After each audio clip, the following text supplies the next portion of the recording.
No matter which sports here, we got it covered. Subscribe and hit the notification bell. What's up, sports to the bone family? What's up? A blessed Monday evening to you all. Yes, man. As usual, I just wanna wish you guys some blessings. Yeah, man. Blessings going out to all of the sports to the bone family. Hope you guys are all doing okay. Hope you are ready to talk some sports. Yes, man. Quite a few things on the agenda. West Indies cricket, CPL, Premier League, sort of things my viewers and subscribers we're gonna be touching base on. You can we can just come in with your topics and we will definitely be discussing them.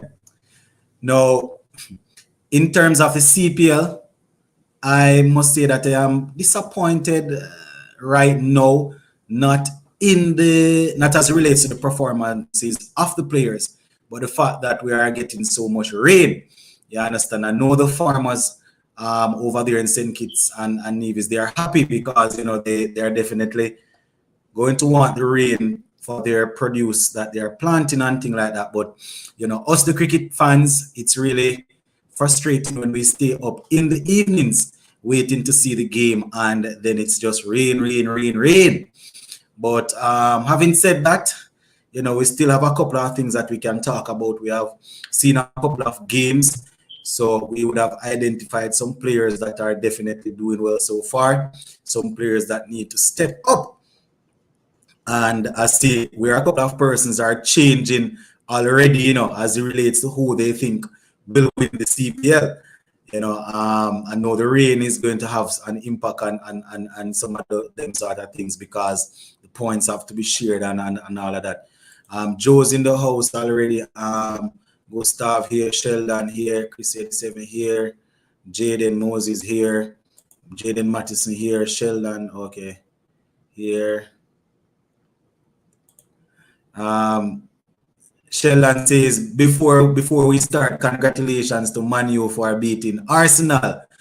No, man, remember Arsenal. I'm not going to go get ahead of myself and say Arsenal is a regular beating. But it was definitely an impressive victory, especially seeing that Arsenal actually started the season so well. But it was very fulfilling watching that game yesterday and seeing Man U dominating. Yeah, man, so yeah. All right. Shivam is here. Damian Smith is here. Unknown. Uchia is here. I don't expect JT to win, but I'm backing them. Good evening. I have a question. Which group of the World Cup would we rather be, one or two? I'm gonna have to take back a look at the groups at the grouping to see exactly who the teams that are in the different groups. I don't remember it off the top of my head. So we're going to have to take back a look at that before we can say. Shivam said Pakistan won second round thriller against India on Sunday. Funny enough, I had predicted that India were going to win the game, but it didn't work out at all. Pakistan, they did brilliant. You understand, Mohamed Rizwan, I think he got 71 to lead them to victory. Nawaz, I think, got 41 also, if I'm not mistaken. No, it was the former captain Virat Kohli that got the top score for India. He had, I think it was about 60 that he got in that game there. So that is how that game went. All right. Jaden Mattison says Nicholas Puran is fourth player with the most T20 runs in international this year. Yeah. If there is any five students watching this right now, hold on. If there is any Form 5 students watching this right now, I just want to wish you all good luck. Results came in 5 minutes ago. I guess he's talking about CXC results, if I'm not mistaken. I think it's about this time that CXC results usually come out. Yeah, man. I think Scotland in our group with Ireland both playing great cricket. It's not well. That's the qualifying stage. We have to beat them first and try and get out of that group before out of that round before we think there. Oh, I see like Sanjay is in the waiting room. As soon as I let you in Sanjay, I'm just gonna read a couple of the comments and then I'll come over. All right. All right. Unknown say Rizwan informed from the started play T20 cricket. Yeah. It might sound funny, guys, but Rizwan, he has been scoring runs non-stop. And it is like this. If Rizwan don't get a significant score, then Babar Azam gets one. And if Babar Azam don't get it, then Rizwan. It's all like that. Sachin says, I can't tell you the amount of people that was upset about the match being cancelled yesterday. Yeah, it was definitely frustrating. All right, so I'm going to remind you guys. I think I had it here. All right, so I'm going to remind you guys of what the CPL table is looking like, and then we will proceed. Quite a few games. We weren't able to get everything because of rain. So it says so far Jamaica Talawas played 2-1-2. They are on 4 points, right?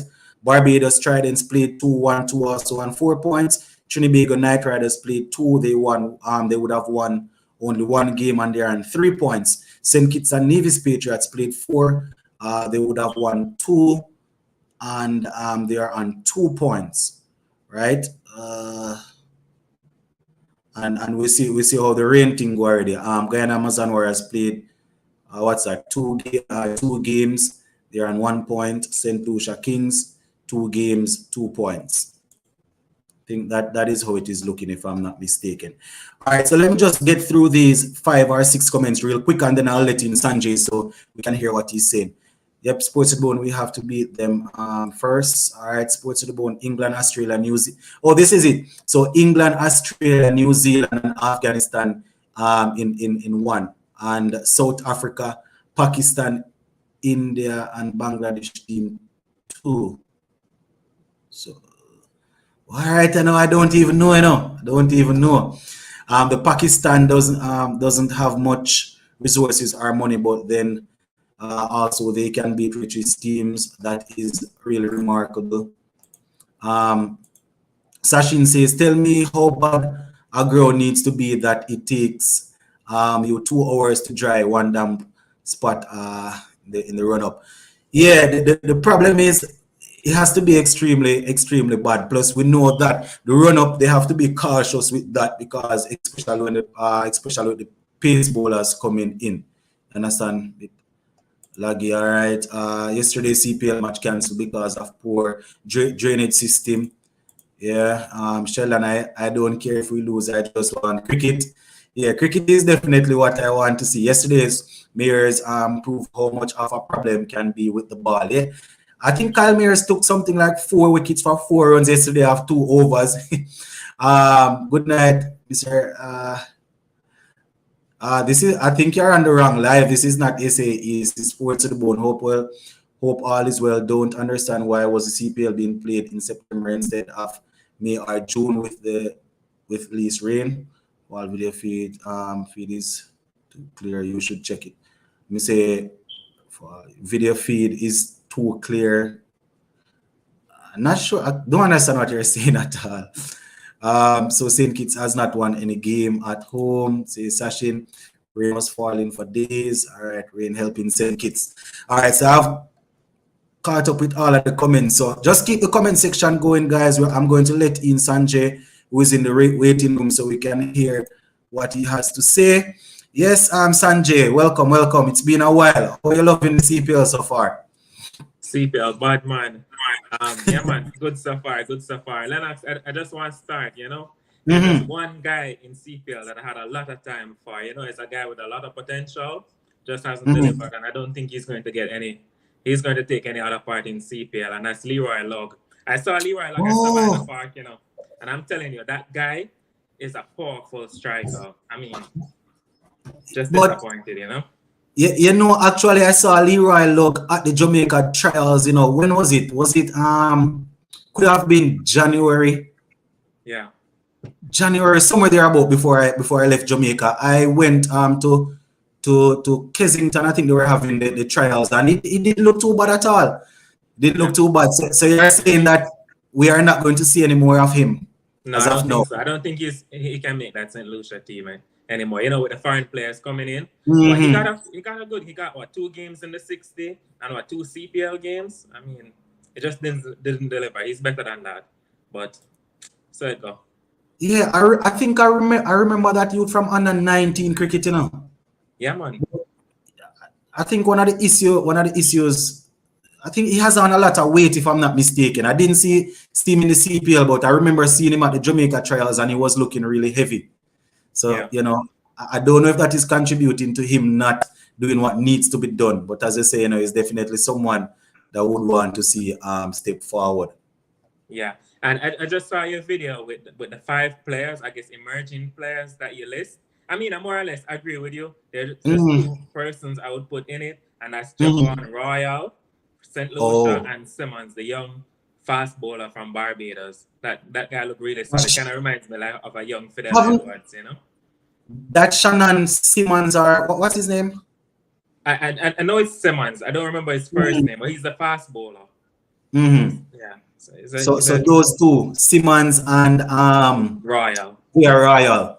The left arm spinner, right? Yeah. And I think this is about his 3rd CPL, if I'm not mistaken. Yeah, man. So those 2 you would definitely add in.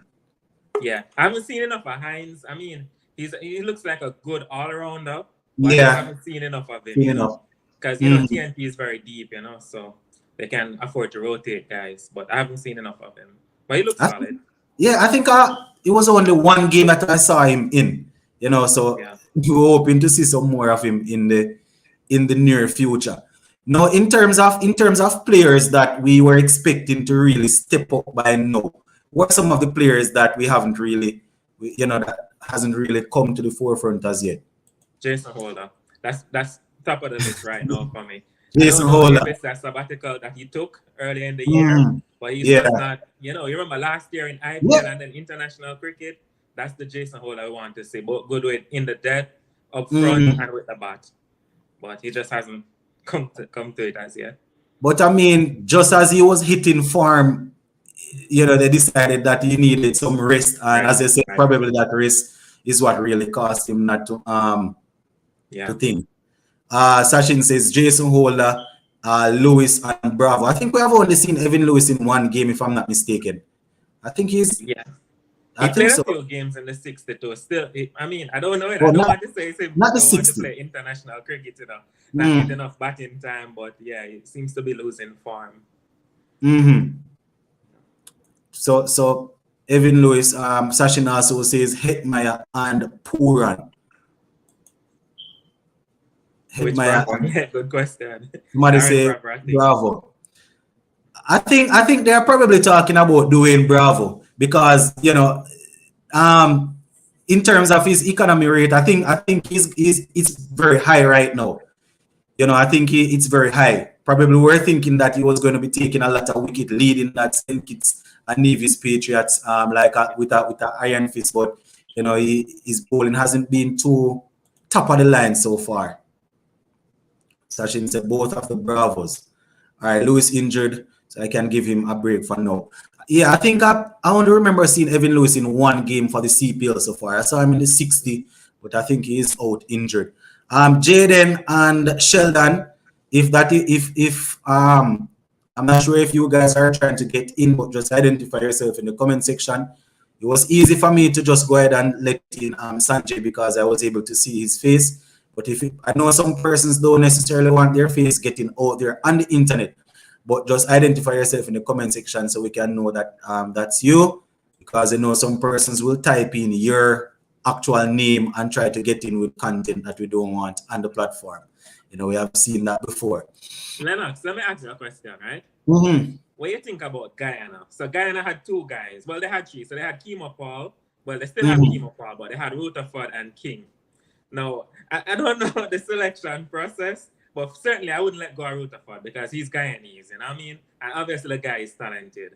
But the King situation, well, King had 2 years of, you know, up and down, so they got rid of him. But I'm thinking those 2 players, are key right now in CPL, and they're not playing for Guyana, and Guyana is struggling. Yeah, you see, I don't know what is happening, but someone like a Rutherford, as I always say when I'm watching St. Kitts and Nevis Patriots, I don't only watch it because of Rutherford and Bravo, but Exactly. I really look forward to seeing Sheffield and Rutherford batting. And as you say, it would have been a perfect time for them to make sure that they capitalize on his talent and his form. Also, as I said, King had some ups and downs, so we can see them letting him go. But Sheffield and Rutherford, it's weird, especially when we saw the head coach of Guyana Amazon Warriors coming out the other day and saying that the youngsters from Guyana are going to be running the Guyana cricket. Exactly. Yeah, that is what they said. They said when he came out, he said that what he could tell us for sure is that Guyanese will captain the Guyana Amazon Warriors team, and the youngsters of Guyana are going to be taking over the cricket and they are going to be running the cricket. So, as I say, you always try to get to get the stronger or the strongest players from your particular country to stay. Right. Yeah, exactly. But we're not too sure. Sometimes we're not even too sure what's going on in the background there. The thing is, Lennox, I have a lot of time for Guyana, and I really like that team. You know what I mean? Yeah. The Dogs, I think they probably should have won it already. But let me ask you this: is Kemah Paul a specialist batsman these days? Because I don't understand. They have a very good fast bowler that is just coming back. He look good in the 60, but you can't find a space for him in the team. And I'm thinking Kemah Paul is the iffy question right there, and he's not bowling. So is he a batsman? I mean, the last live, we did a couple persons were asking the same question, asking why is it that Shimron Hetmeyer did not allow Kemah Paul to bowl. The only answer I had was that they are playing him as a specialist batsman because he's just coming from injury.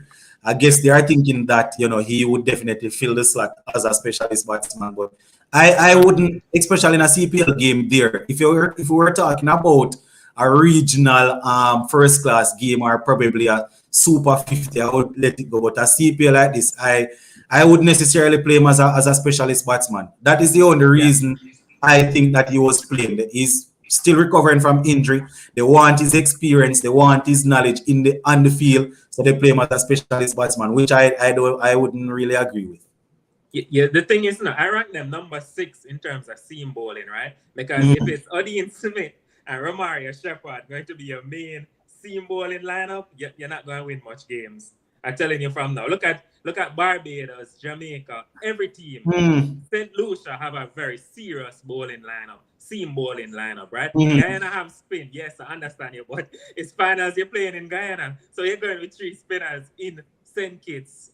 It's played a match there and drop their spinners, and it's 3 quality spinners, right? But you still those are spinners that you expect to really perform against Caribbean players. But as I say, you definitely probably need an established pace bowler, probably.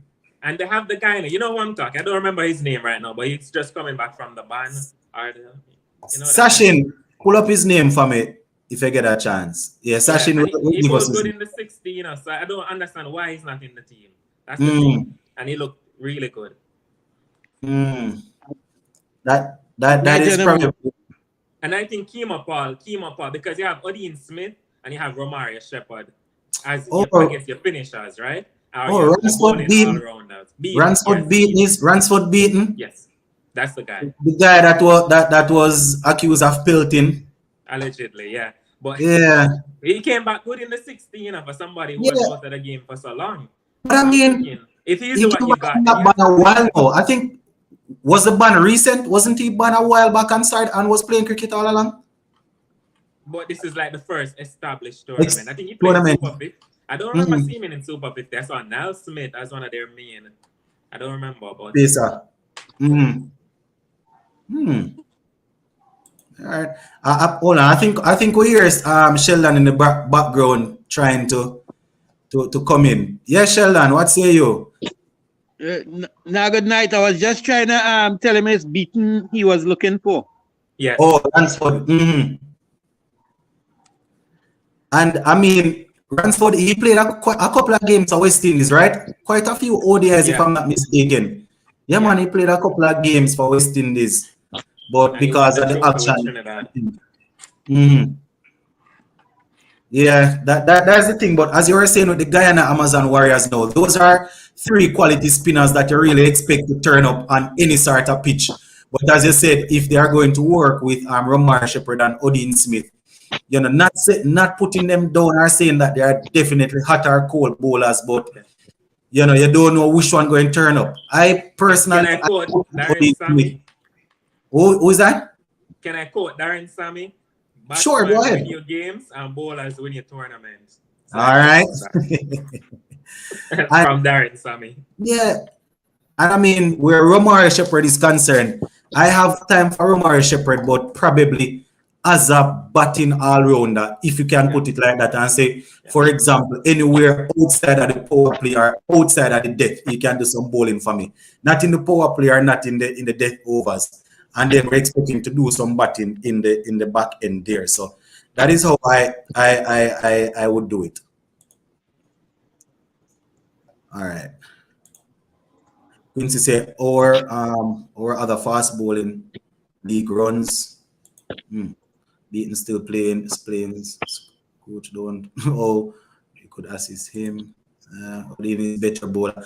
I mean, the last couple of international games, Odean Smith really put in some work. Let us put it this way. I'm not going to say that he has improved leaps and bounds. I want to see him in Holland. I'm going to mute you until you're ready to speak, Shellan, because we're hearing some feedback. I'm not going to say he's definitely out there right now, but the last couple of international games, Odean Smith, he didn't do too badly. So I guess they are hoping that things will work out for him. And I'm not too sure. What is the main issue with Odean Smith, though, as it relates to his bowling? You think, Sanjay?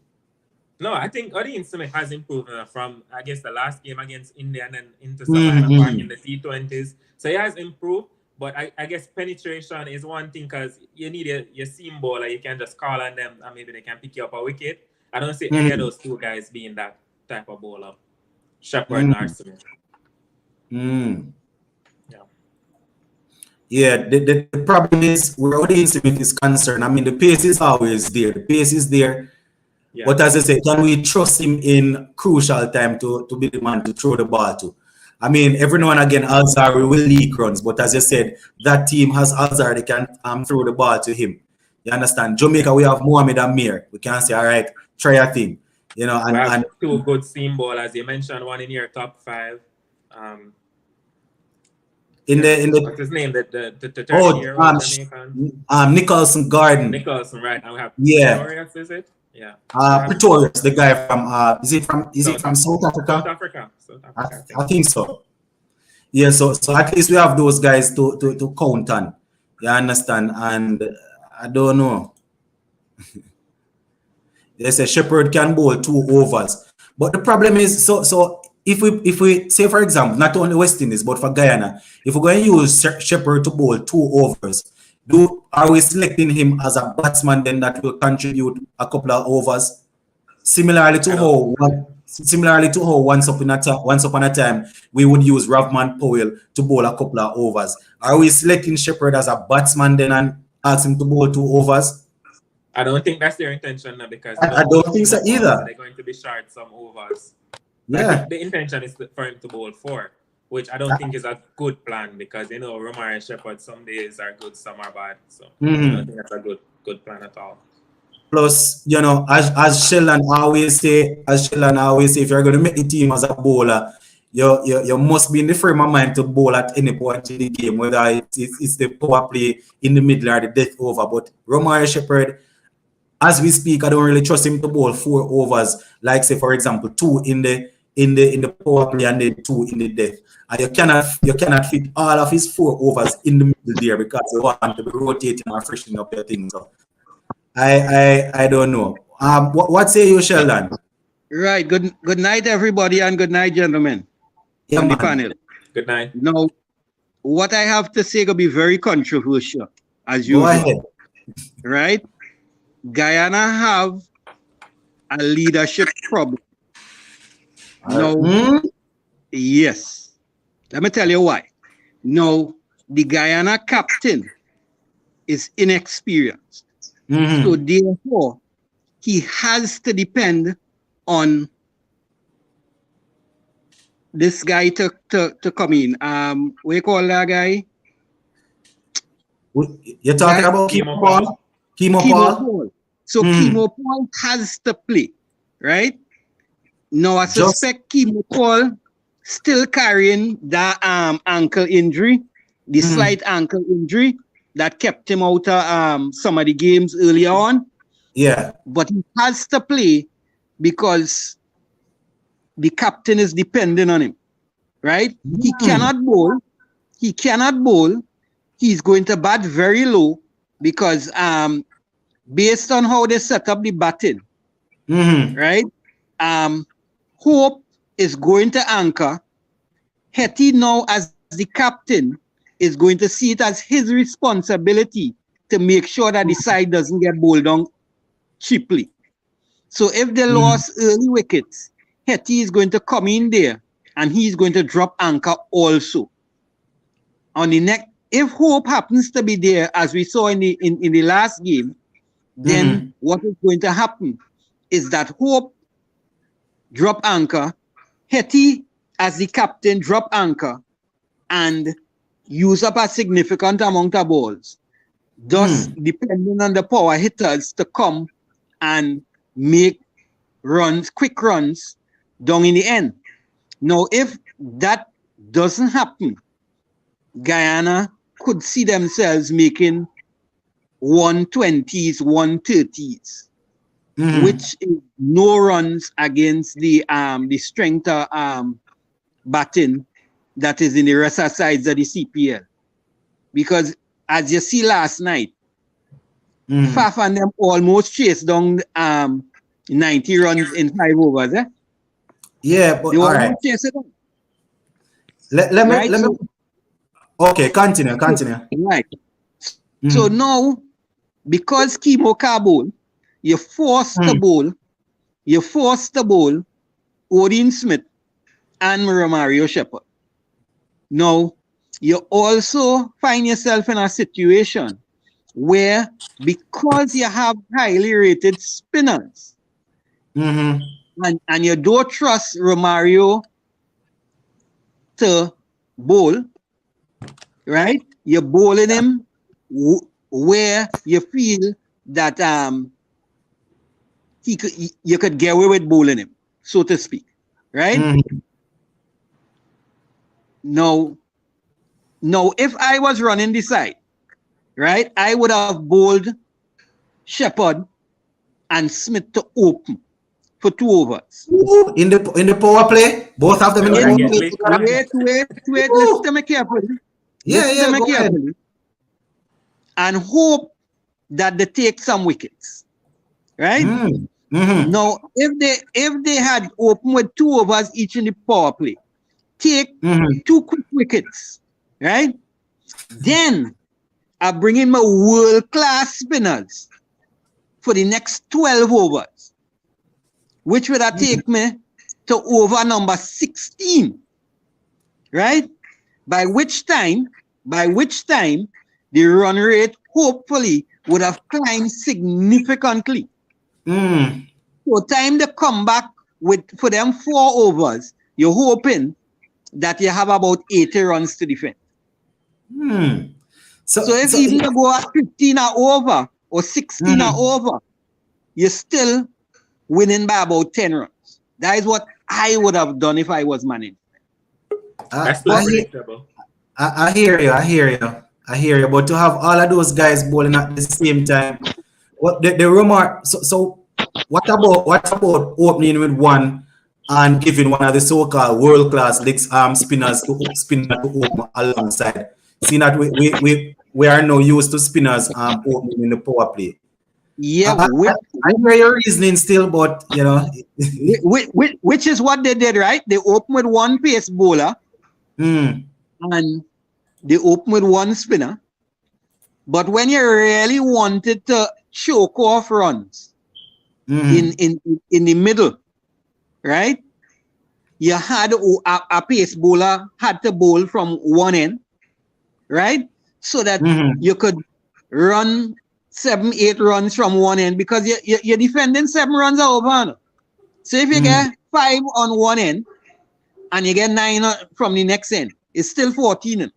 Anyhow you put it.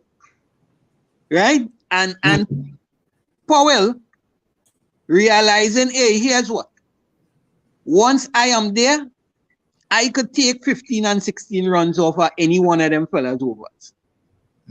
Because I have the bowling out, the main bowlers. So I have Shepherd and I have Smith to face coming down in the end. Some one of them had to go for 20-something runs in the over. Which is what happened. I hear you. I hear the reasoning.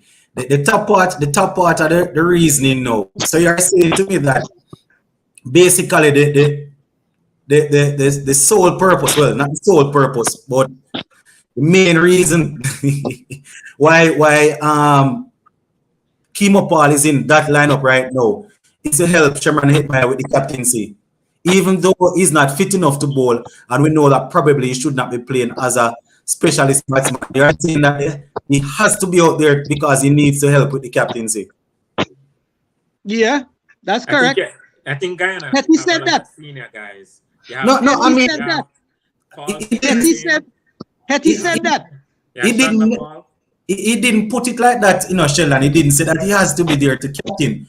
He said the same thing like what Pollard and a couple of the other captains said, that, the senior guys, the experienced players, even if they are not leading the team, they are going to be in leadership roles in the team. So it doesn't necessarily mean that he cannot go out there without him because he has to hold Hitmyer by the hand.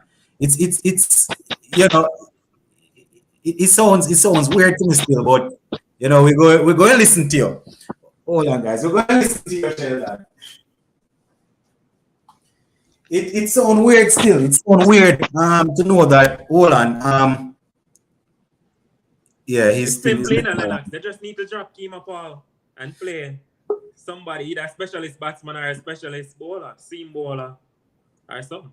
But remember, Paul bats after Shepherd and Smith, So what's the sense in that? Is he even more explosive than those two? No.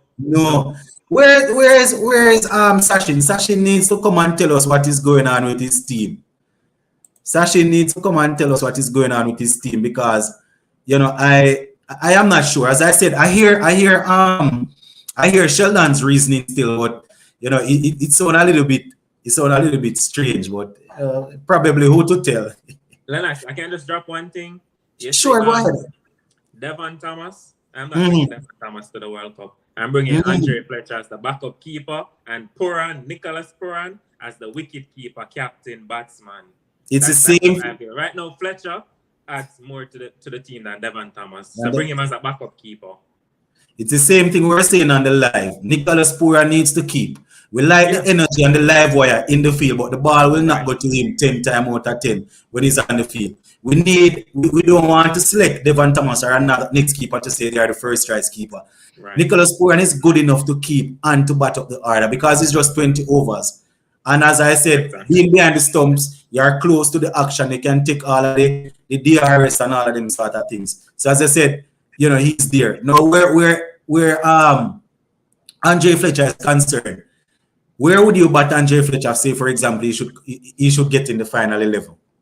All right. The thing is, I would just bring him in the squad. But I guess if you want him in the 11, I would put him at 3. I would put him. I mean, he's an opener now. Yes. But we have 2 openers because I don't know if Evan Lewis is going to be on the plane, So I'm going with Myers and King. And King, Evan Lewis want to get himself in order and get a seat, then he would probably replace King in the opening spot, and then King maybe bat at 3, and then there wouldn't be any room for Fletcher in that order. But those are the 2 guys that I'm thinking are probably there now. Kyle Mears and King. Mears and King. So that's why I was asking with Fletcher, because if he's not opening, you might be able to try him at 3. But based on what they have seen over the years, they can't bat him any lower than that, No, he needs power play and quite face on the ball. Worse outside of the power plays, strike rate is going to drop all the way down. Well, he proved us wrong the other day when he got that, 81 or something like that. But it's not very often we see Fletcher's strike rate being that. Lennox, one important point to remember, Myers and King don't have experience in Australia. Andre Fletcher does. And you might need somebody with Australian experience in the country. In the top three. That's a good point. That's a good point. Yeah.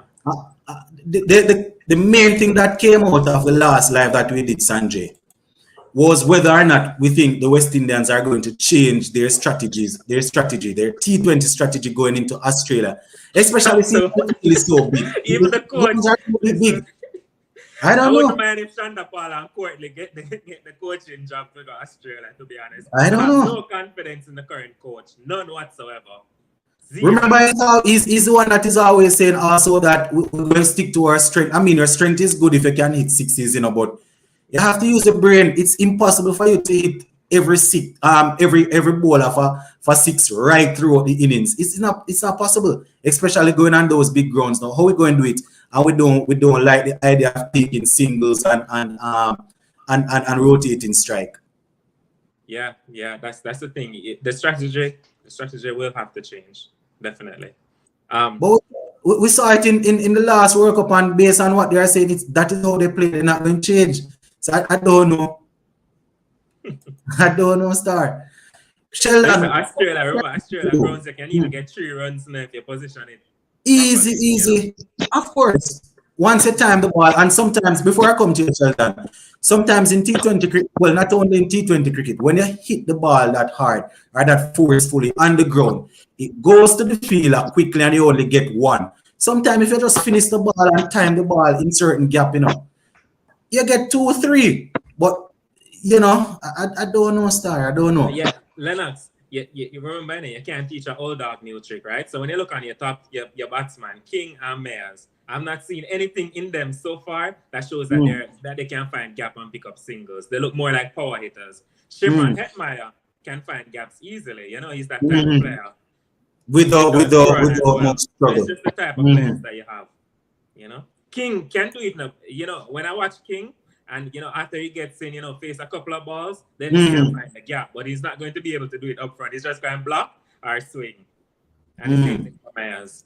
Especially if the ball is swinging. Oh God. That is probably something that we're going to have to worry about. The swinging ball outside that have some. Sheldon, are we going with the same strategy, trying to go play the high risk game? We're going with that strategy again? Yes. Yeah, defend that strategy now, Sheldon. No, listen to me. You could only go with the strategy that you have the players to play, right? Now, I just watch a lot of West Indies cricket. So I watched the entire 4-day cricket, right? Nobody was rotating the strike. The strike rates were very low, which tells you nobody was rotating the strikes. Men was depending on the odd boundaries. Look, for instance, the A sides and them playing recently, right? And India and all of them scoring at 4 and something out 4 runs are over in the A side. When our A side playing, we batting at 2.5 and all kind of thing, right? So that our current side cannot play the game. We can't play like New Zealand. New Zealand don't hit no power game, but it scores a significant amount of runs. But Pakistan up front do have no power game up front. Rizwan and Baba Azam do play no power game, but they score quickly enough to give their middle order power hitters enough balls to get them to 190, 180, wherever they need to score. So that if you facing Pakistan, for instance, and they bat in second, and you didn't score 190 runs, tell yourself you're losing. It doesn't matter what bowling attack you have. As India found out the other day. Yeah, the difference though, Sheldon, with the last 2 World Cups that we were able to win, we had Marlon Samuels. That was basically stabilizing, and then we could have he was stabilizing and he had the ability to hit the ball also. So then we had those poor hitters coming down. So he was always there rotating. these power hitters that we have, is one thing or the other. Is either they hit a 6, or say for example, they will hit a 6 for the first delivery, and then the next 5 delivery throw the over, they just block it. That's the difference. So let me stop you. Sixes and then end up square 140. Let me stop your sports study book. Yeah. In both the World Cup finals that we win, we didn't score any significant amount of runs. Right? I can't remember scoring 140 in any one of them finals. Right? The difference is we had the bowling. Yeah, we right? we had Narayan Badri and Bravo operating. Right. With Sammy chipping in as he could and so on. So we had the bowling that could have restrict our side to 120, 130, and so on. We had Rampol also, who was devastating at the top. I still remember the ball he bowled to that fella in the 2012 World Cup. All right? The bowlers was devastating. So that the batsmen and them, so that Samuels could have come play a stabilizing inning and a man could come and hit 4 sixes and win the game. Right? That cannot happen now because we do not have the bowlers, so that we now have to have batsmen making between 170 and 210 runs. And the only way we could get there with West Indies type of batting, where they don't rotate a lot of strike, is to hit 6s and 4s. We have no choice. So we don't have the batsmen that can rotate the strike. No, who? Which batsman could rotate the strike outside of Puran and Hetty? That's why I was saying that if we're saying that Puran is going to bat at 3, that is why I keep on saying that if we agree that Puran is going to bat at 3, then he needs to leave the power hitting to the guys that are batting after him. He needs to stay there, rotate the strike. You cannot be batting at 3 and come out and hit 2 or 3 sixes and then get out. So if we are having somebody like a Puran batting at 3, that is the reason why he's there, to bat deep and to rotate the strike.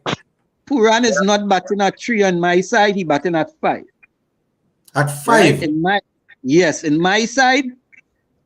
Let me hear your top 5. Let me hear your top 5. Lewis and Mayer's opening. Hold on. Before you go any further, this brings me to the question that Sachin has been asking, and you're about to address it.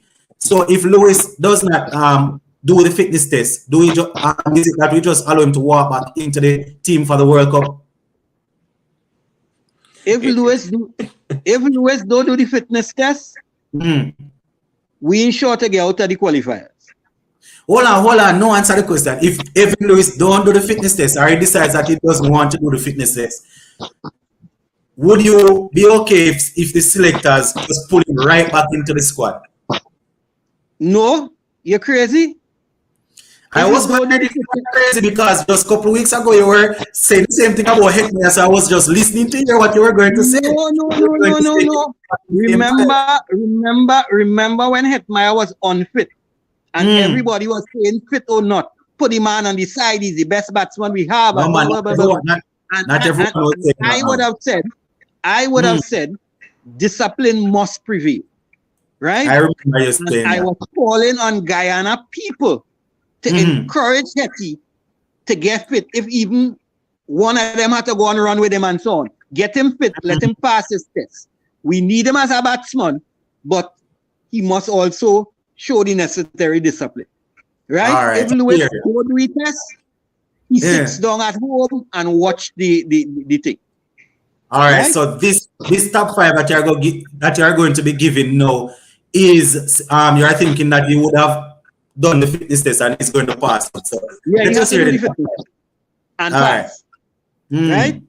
So a batting, Lewis and Mayers on top, King at number 3, Hetty at 4, Puran at 5, and Powell at 6.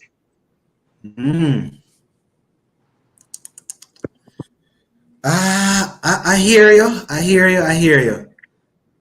I hear you. You My here what is the issue? Now everybody's saying that the best batsmen have to bat the majority of the balls, which is true. However, the problem is your number 3 batsman.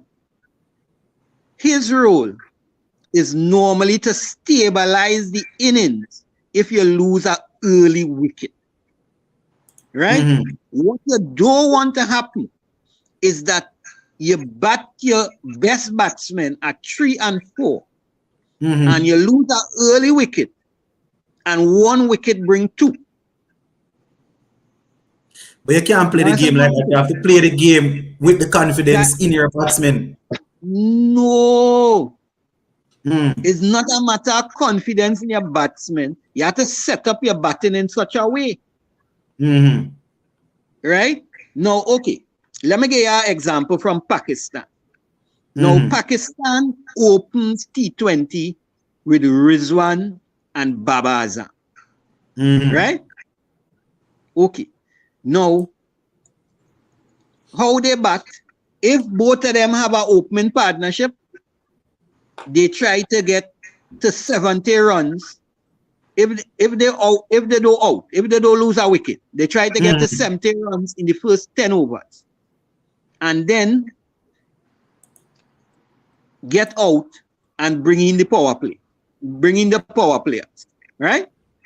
If, however, they lose an early wicket, as would have happened in this Asia Cup, Baba Azam get out early twice. Right? Rizwan knows that it's his responsibility to take it deep. And everybody else bat around him. Who does the West Indies have to take that kind of responsibility opening our innings?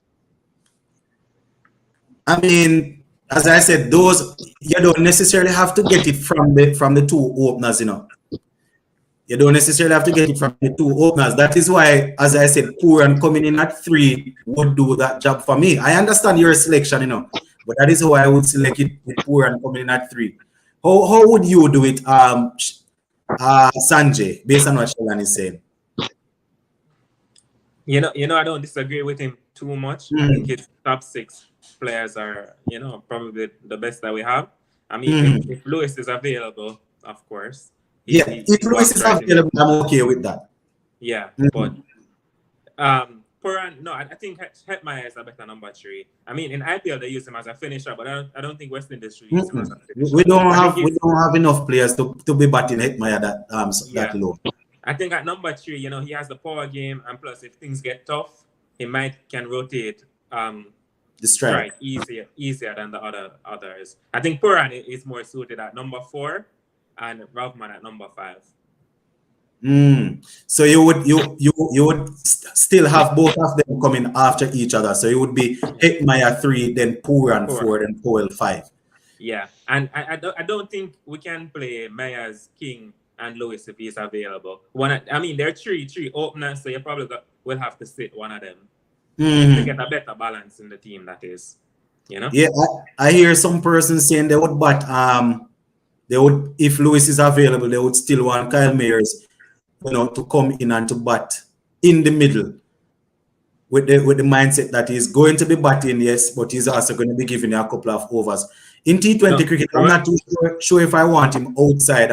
If he's not opening, I'm not too sure if I want him in the team at all. Remember last year, what was he doing? He was coming in at 4, 5, and 6. That wasn't working, so they put him up the order, and that's where you got the difference. So I think it was Barbados that tried it first, and he got at 86. He got 80 something, I think, and then they continued with that.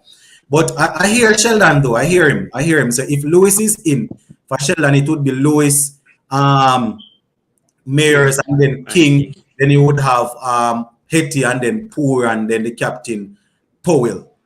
All right, I hear you, Sheldon. I hear you, Mr. Sheldon. All right. Let me see.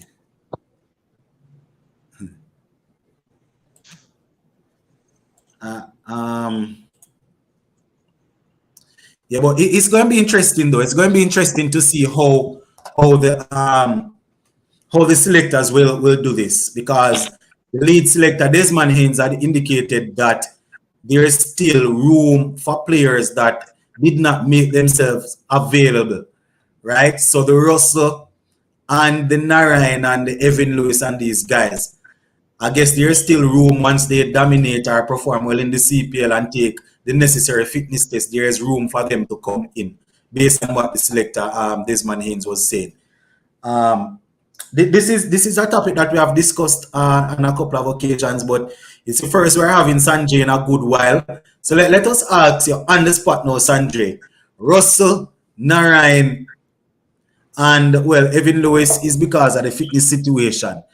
But Russell, Narayan, do they walk back in the team right away for you? Every day of the week. Every single day. So the quality of Narayan and Russell will overshadow whatever hard work and dedication the other players would have done to impress the selectors to get into the squad. And that's unfortunate, that's very unfortunate, because you would want the guys that, get called up to really perform, but I don't think any of them can perform better than Russell or Narayan. So and that's the thing. They're still two of the best options we have in the region, right? So all right. Here's the question now. So what about the last World Cup with Russell?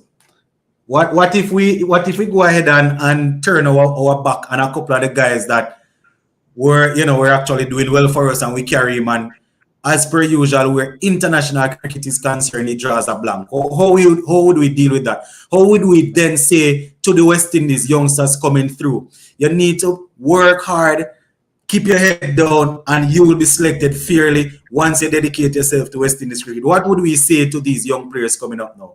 It's not personal. We're picking the best player. You can't take it on a personal level like that, because you say, all right, the last World Cup was a disaster for everybody involved, right? But what about the one before that? Remember, it was Andre Russell in the semi-final that took down India, for us to go to the final, You understand? So you have to think about... Yeah, go ahead. No, man, you have to think about the quality of the players. Like, I would definitely want to see Odean Smith and Romario Shepherd in that team. But do you pick Odean Smith and Romario Shepherd over Andre Russell if he's there? No. That's crazy. You know what I mean? So why are they available now to play the World Cup? Why are they available now to play the World Cup? Why are they available all of a sudden? Yeah, remember Andre Russell said it's about making money. So I mean, you can interpret that two ways, You understand? You can agree with him or you can disagree. I tend to be in the middle. Like I'm saying, maybe you can make yourself available to play. I mean, 1 and 2 series here and there, but just not completely disregard West Indies and then make it seem like you're only available for a World Cup. That was my issue with him. But at the end of the day, he's thinking about his family and his financial well-being. So you can't argue with that. If he's saying, I give you a classic example, right? Fabian Allen. We haven't been bringing up his name, but he's another option that should be in that World Cup team. The guy is dynamic on everything in a cricket field. Batting, bowling, fielding, anything you ask him to do. He's dynamic at it. And you have to find a spot for him. His reason was more personal reason. And that's why I was saying that. So you have to understand. Yeah, that's why I was saying in a video that I put out that where Fabian Allen is concerned, I can understand where he is concerned. Exactly. But yeah, because I would look at his Instagram, and in fairness, he wasn't even available to post anything. I guess he was just taking some personal time, like everybody else who said personal time and go do other things.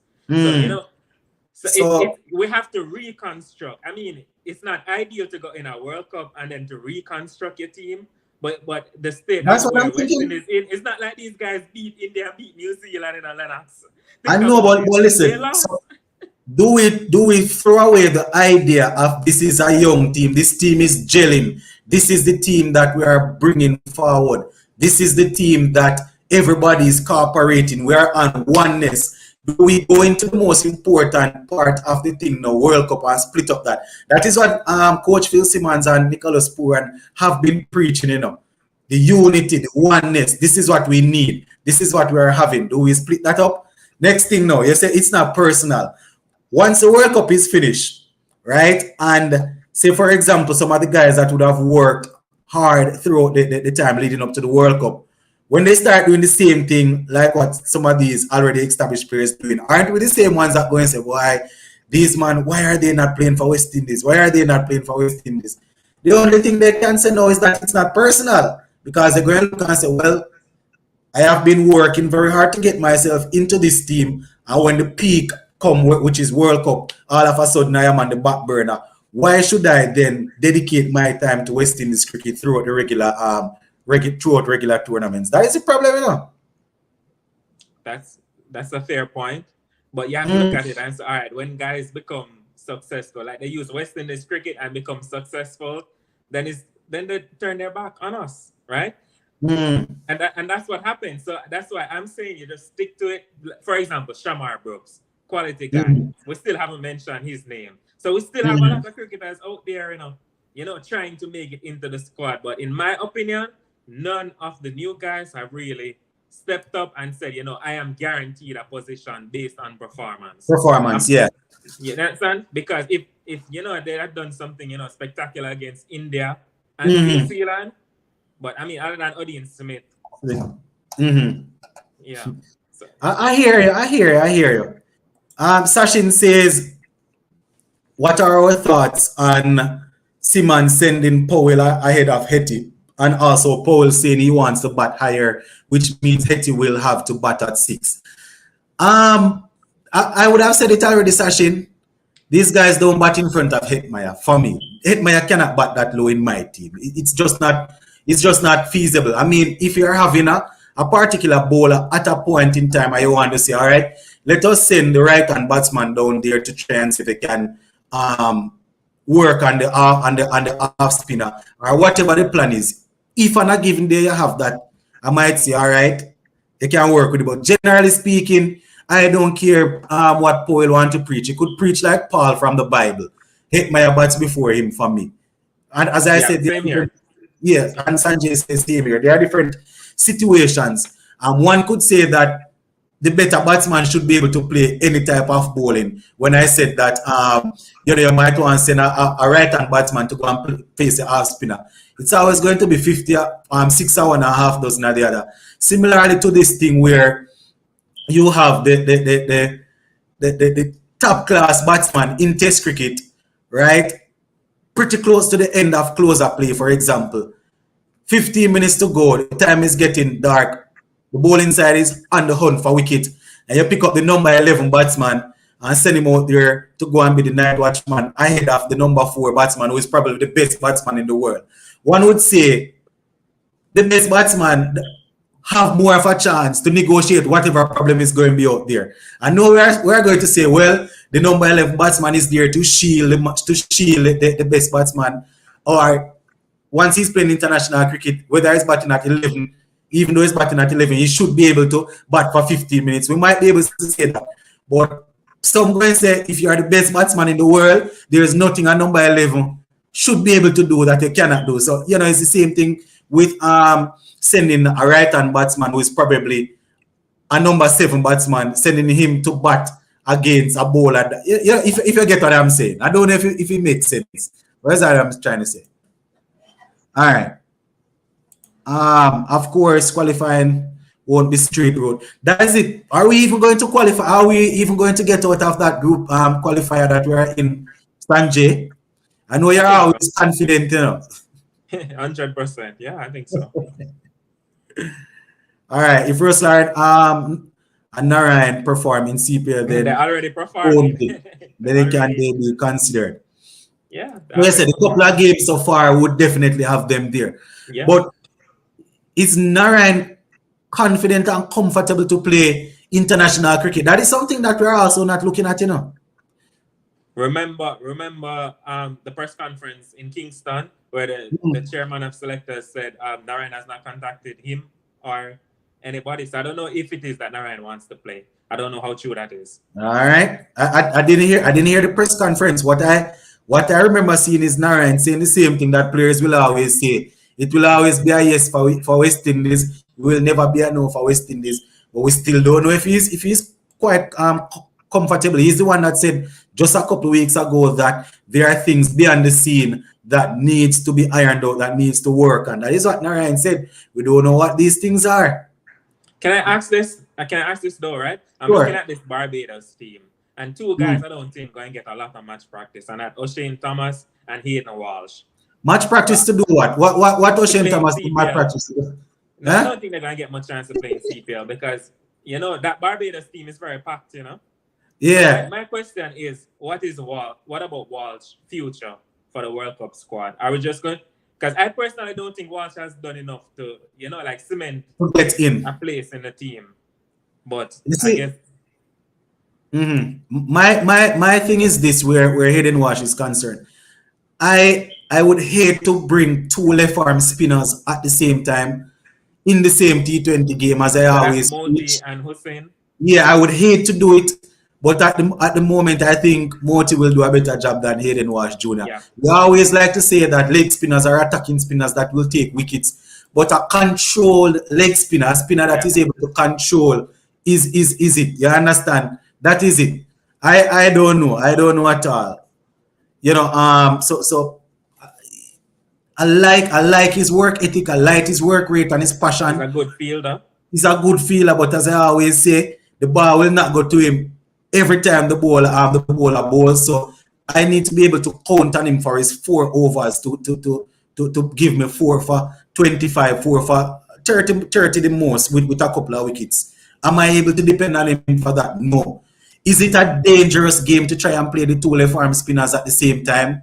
Yes, but I can't trust Walsh. Just don't bowl them same time. Use one in the power play and one under the power play. Alright? Just don't bowl them at the same time, you know? Like at both ends. Yeah. Use one up front and maybe one Further down. lower down, yeah? Ronaldo said, Lennox, stop playing devil's advocate. You know we need Narayan and Russell. As I always say, I'm not going to deny their quality based on what they would have shown against top cricketers again over the world in franchise cricket. But my thing is this: how do we keep a good structure to make sure that West Indies cricket don't break down? If we just give these guys what they want every time, how do we keep the structure going? After the World Cup, what do we do? The last time we did something pretty close to that. We left Romario Shepherd, not saying that he was ready and up and running and should have played the last World Cup. He was one of the top performers in the CPL. And no other guys would have performed in franchise cricket, right? They left him.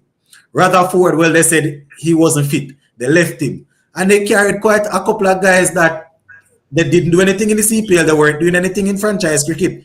So that is my problem, Ronaldo. In the back of my mind, are these guys going to strengthen the team? They probably would strengthen the team, in all honesty. I watch cricket, so I'm not going to say Narayan and Russell probably give us a better chance.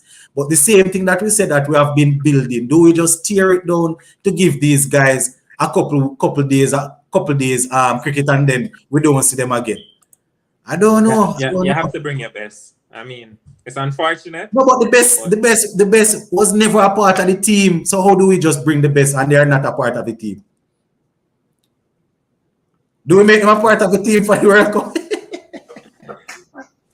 That I understand, you know. And I mean, if we go and these youngsters go and don't perform well, people go and say, Narayan and Russell, they should have brought Narayan and Russell and Lewis and those guys. So I understand we're always going to have something to debate where this is concerned. And I can understand people being on the opposite side of the coin, you know.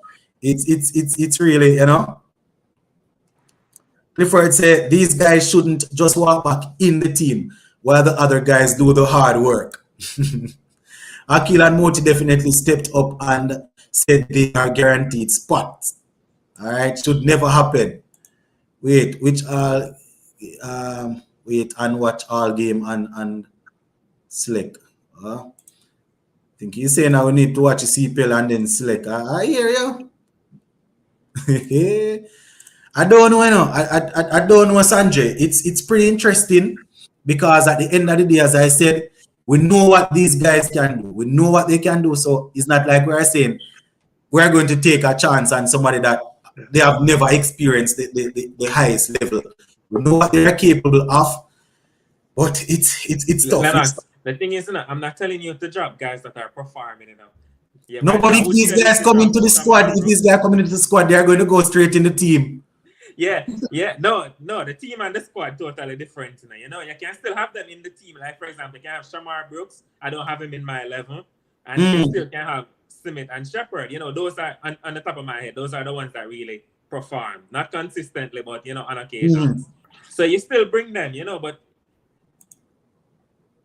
you have to find space for Narayan if he wants to play, and Russell definitely. All right, I hear you. You can't bring a team of inexperienced people who have never. Remember when was the last time we toured Australia for a limited overs? That's a big factor, you know. Australia is totally different than the subcontinent and the Caribbean and England, you know. You know, it's very flat down there. I think Mayers will do well, you know, because he likes that sort of the ball coming on to the bat. Right. So, but you need some experience in the team. Yeah, I definitely understand. Holder played Big Bash last year and did quite well, right? Both with ball and bat. Puran had some occasions too. Hold on. Yeah. Here's a question. Is Jason Holder in here playing 11? I mean, just because he's Jason Holder, to be honest. Just because he's Jason Holder. So just because Narayan is Narayan Aros, they're in the team. Yeah. So Jason Holder gets in the team because of his experience of playing in Australia, and you know, a man that is expected to come up trumps for us in big moments. So he gets and hopefully by playing he can probably find some better form. I don't know. But yeah, Jason Holder, you don't want to make them same mistake like last time where you don't bring him and then you have to bring me in the team. So. So based on what I am hearing so far, I can clearly hear maybe about 6 or 7 of your players. So Mayers and King, Puran, Hetmeyer, Powell 5. And then you have who? Holder is at 6? Right. So I would go Smith, Holder, Shepherd, Azari Joseph, Hussein, and at the number 11 spot, I'm tempted to bring Hayden Walsh. But I mean, if not Hayden Walsh, it's Moti. I probably would go Hayden Walsh. So we're definitely going with Romario Shepherd and Odean Smith in the same 11. Yes. And the reason why is because you know, they're two dynamic power hitters. You know, Romario Shepherd has brought us close to a lot of games in recent. That I can agree just with. Just can't get us over the line, but he's brought us very close. So are we going to ask Romario Shepherd to bowl 4 overs, or is going to split 2-2? No, that's the thing, you know, you cannot bring Odean Smith and Romario Shepherd. That's why I asked. Every day they're going to give you a 4. Yeah. So are we putting both of them in that playing 11 with the idea that they might split 2-2? Depend. I mean, if they're having a good day, they're obviously going to bowl 4. But you're probably thinking they're going to split 2-2. But here's the trick, right? If Andre Russell is in that team, then Romario Shepherd would have to make space, in my opinion. I would keep Smith. For the pace, not for the back. Because so if Russell comes in, you would Romario Shepherd would make way for Andre Russell.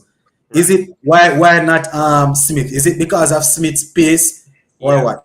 I think Smith bowling has improved. Romario Shepherd bowling is still a hit and miss at this point. And I mean, Romario Shepherd to me is the more dependable striker, but I think Smith can do the job maybe just as good as Shepherd. So I would keep Smith. All right, I hear you. So that is looking like you're playing 11. Yeah, man. All right. I mean, generally speaking, the top 5, 6, I agree. So let me ask you a question now. Here is a question that I'm going to use on Konkyo. Punk. Obed McCoy don't make your team. No.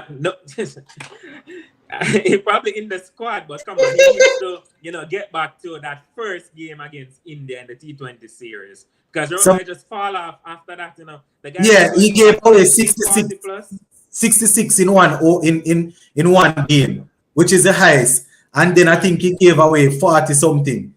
And but the good thing is he's playing for Barbados, and that's the good thing. So maybe we can see him going back to his good times. At this moment in time, I'm asking Holder and Azari Joseph to be the main seam bowling option. Because Holder is dependable, you know. I mean, if he's in form, they can depend on Holder. Jesus Christ, And I don't know I would be hearing this right now. Obed Maka is not in the playing 11. Not based on his recent form, no. Hey, so can't we trust him a little bit? I would have seen where RA hasn't achieved enough in the game as yet for us to trust him to come good. I would have seen where India, they decided not to drop Virat Kohli, and all of a sudden he's back in form. Got I think it was 35 the other day, then 59, and then 60 yesterday. When David Warner was struggling, I mean, I know that all of these guys are quality players. These are established players that are probably closer to retiring than anything else. David Warner wasn't performing. They stuck with him right throughout. That is at international level. Nicholas Pooran struggled right throughout the franchise season the year before last. They stuck with him right throughout. Still, they probably didn't come good. So, Obed Mackay coming back, dominating franchise cricket, coming back into international cricket, didn't do too badly, and then had a couple of bad games. He's on the bench. and it's just like what you said, you know, the quality is different, right? Obed Mackay is a very skilled bowler. Yeah. Remember in the IPL, you know, he started out bad, and then you know they stuck with him, and then he came good. So I mean, you can just watch him a little bit in Barbados and see how it goes. But you know, I sort of lost some confidence in him in the last couple of international games. That's just the truth, you know. I would, because all right, you can't. I mean, I prefer to watch him, to be honest. I hear you.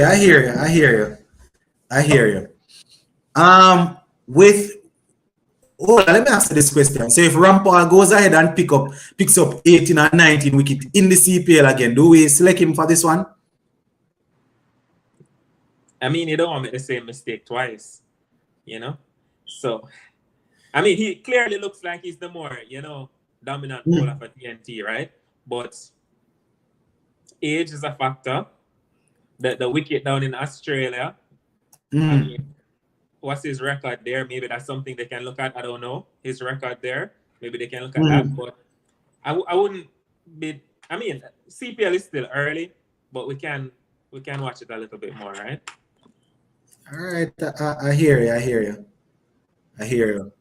I see someone say average saying Hussein with Allen and Narayan.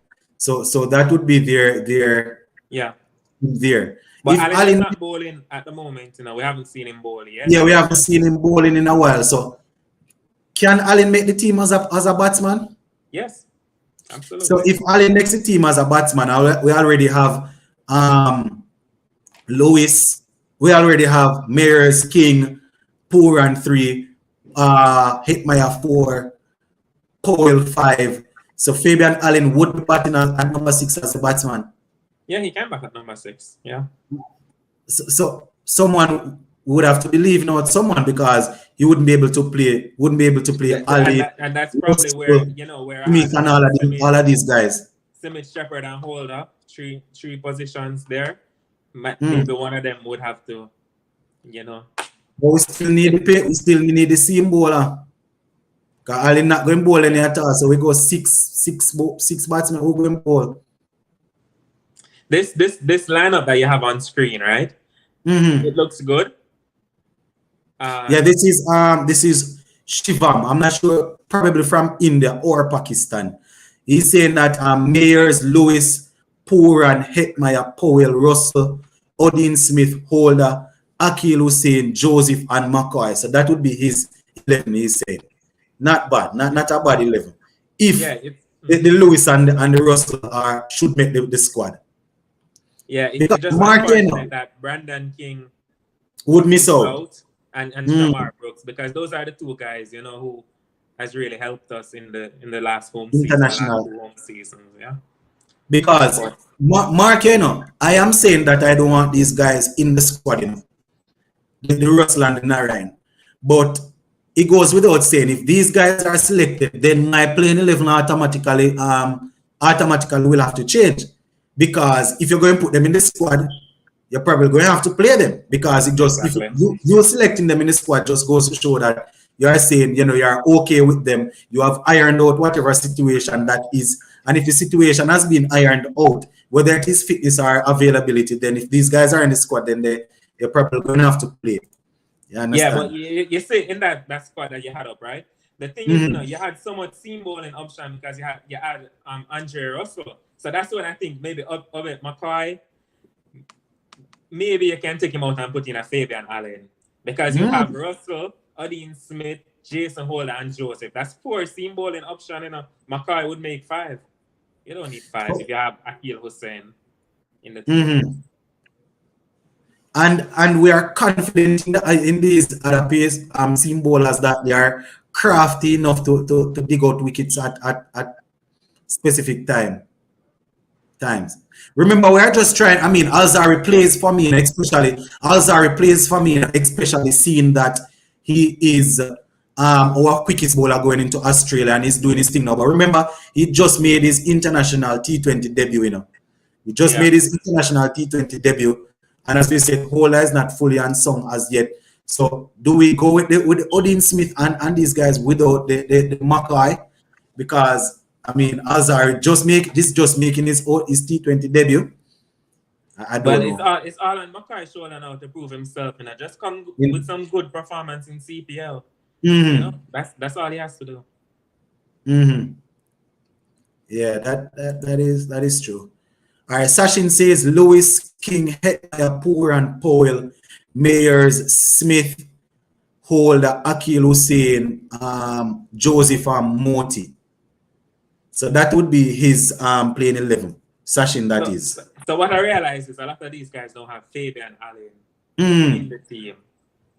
I think Fabian Allen would have to turn it up in the CPL for us to really say yes. So you didn't see enough for him in the 60. You still want more. I'm not even talking about any 60. I'm not using that. I'm happy that in the 60 he was striking the ball cleanly and looked good. Just like our Rutherford was striking the ball and looked good. But I want him to play the role in the T20 team. He's going to be batting. For Talawas, he probably bats at what? Maybe 5-6. And if he's playing for West Indies, he's probably going to bat at that position.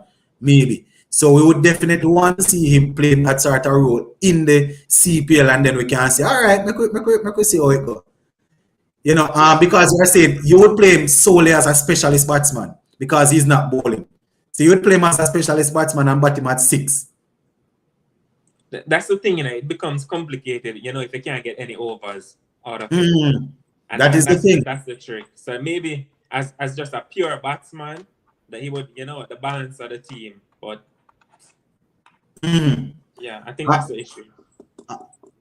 I'm wondering if it's an injury or what. We haven't seen him as it relates to bowling, and he's not doing it in the CPL, so he would just show us that he's playing as a specialist. Supernova, so you need to put Mackay in the team. No, don't get me wrong, guys. Mackay is in the squad, The team, Mackay is going to Australia. No man, he's not in the 11 because of his variations and all of that. He's saying he's not talking about the squad. He wants him in the playing 11. Yeah. Why they come for Sanjay? Everybody else, how is Mackay not playing? Well, Shava, this man is a real top maker. Who is this guy? All right, I hear you. My name is Jason Ola worse than Obed Mackay, Sachin, Sanjay. True. What about Sheldon Cottrell? What about Sheldon Cottrell? Needs some match time. Needs some match time. Yeah. Yeah, I mean, just like what Phil Simmons said, Sheldon Cottrell is the guy that can get your wickets up front, right? So what happens with this next 2 overs?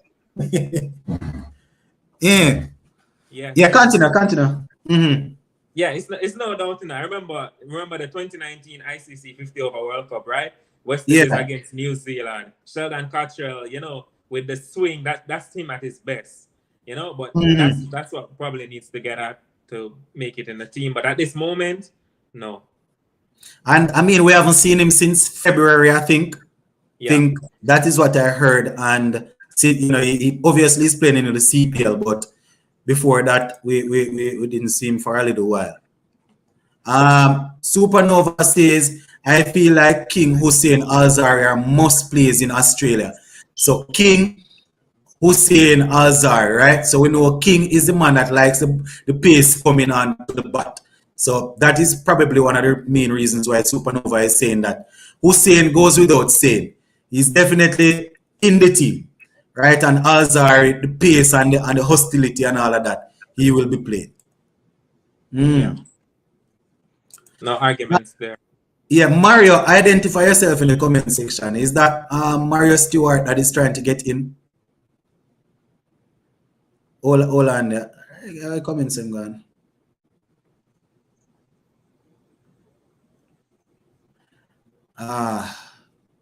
Okay.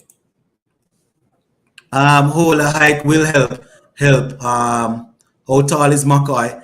I mean, he's not as tall as Jason Hola, but his variation is good. That is for the. Lennox, let me ask you this. That is for the McCoy comment. So Lennox, you're telling me that you would have McCoy in your 11? Yeah, man, McCoy is in my team, man. One of those four stars that you're talking about, Smith or Shepherd doesn't play for me. So you're not playing both Smith and Shepherd. One of them. All right, let me see. For example, I would go, and this is me saying that probably Russell, Narayan, and Lewis are out. This would probably be mine. Off the top of my head, it would be Kyle Mayers, Brandon King, Nicholas Puran, Sherman Hetmeyer, Rahman Powell. At 6, you would probably have Jason Hola. 7 would have Akil Hussein. 8 would have Alzari Joseph. 9 we would have one of those guys, probably Odean Smith. 10 we would have Obed McCoy, and probably the 11th somebody would be 10 would be probably Moti, and then 11 Obed McCoy. So Romari Shepherd doesn't play for me. Who else you have in your team that I didn't select? So those would be my players. I had both Smith and Shepherd. Yeah. I guess that's where you're saying you would drop one of them and play McCoy. Yeah, so Shepherd is out for me, and McCoy would play. I know what Shepherd brings with the power, with his power hitting, but I am going to put the pressure on the batsmen to score the runs and let the bowlers do the job. So that is why I wouldn't play him. You know? That's fair. Yeah. Yeah. All right. Australia. Hold on. Australia pitches are hard. Needs players you can bounce and hold hard length like it. Well, we don't have any Josh Hazelwood in us. So. Rampal not going, bro. This is irritating. Yeah, Rampal. All right. Man said when the death bowler has said the death bowler we have doesn't play. They are talking about Obed Mackay and Sanjay because they're putting him under so much pressure. Zed says my team would be for the World Cup would be Evan Lewis, Kyle Mayers, Sheffield, Rutherford, Sherman Hetmeyer, Nichols. Who is that? Oh, I think he said Nicholas Poor and Rahman Powell, Andre Russell, Sunil Narayan, Akil Hussein, Alzari Joseph, Obed McCoy. All right, I hear you. Rutherford is another player that I like, but based on how my team is situated now, it doesn't get in. The fact that we have Poor and 3, Hetmeyer 4, Powell 5, then he's not going to get into my team as we speak. But you know, we definitely want to reach a stage where these guys are being utilized. Sachin says, I think Sheldon is on, so we'll hear him after we get these couple of comments out. Sachin says King, Lewis, Hetmeyer, Puran, Powell, Mayers, Holder, Smith, Shepherd, Moti, Obed, Hussein, Cottrell, Walsh, Brooks. Okay, that is a 15-man squad. All right, so those are the 15 that you would take. Not a bad 15. Who gets into the final 11 though? Somebody asking if Brooks or Fletcher. Remember, the selectors are going to remember the work that Brooks was actually doing throughout the regular international tournaments leading up to the World Cup. You know, Sachin says, Allen, remove Wash and put in Allen.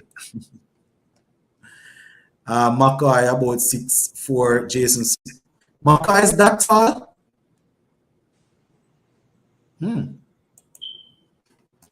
Didn't realize. All right. All right, I hear you. Supernova say, what if Rutherford makes a shock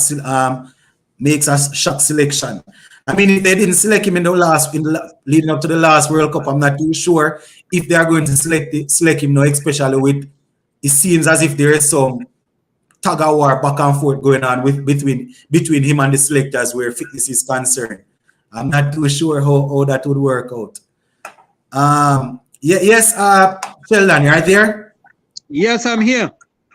Yeah, what say you now? Right. If I could get everybody, my wish list, my ideal 11, I played in batting order.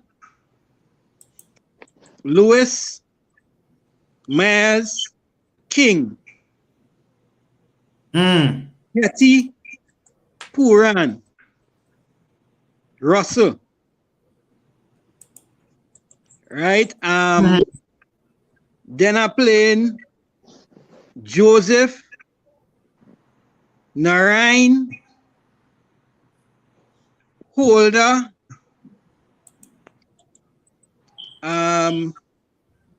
Holder at 9, at 10. I call Hossein yet? No. Hossein at 10 and Obed McCoy at 11. So no Rahman Powell. No. So you're not using the vice captain? No. If I have Russell, I don't need Powell. But Rahman Powell is informed. He's informed. Here was the problem. Lord God, Here was the problem. Russell is injury prone. So I don't want to try to bowl Russell 4 overs and he break down on me up in Australia. Right? So, and power hitter, Russell come in before Rahman Powell any day.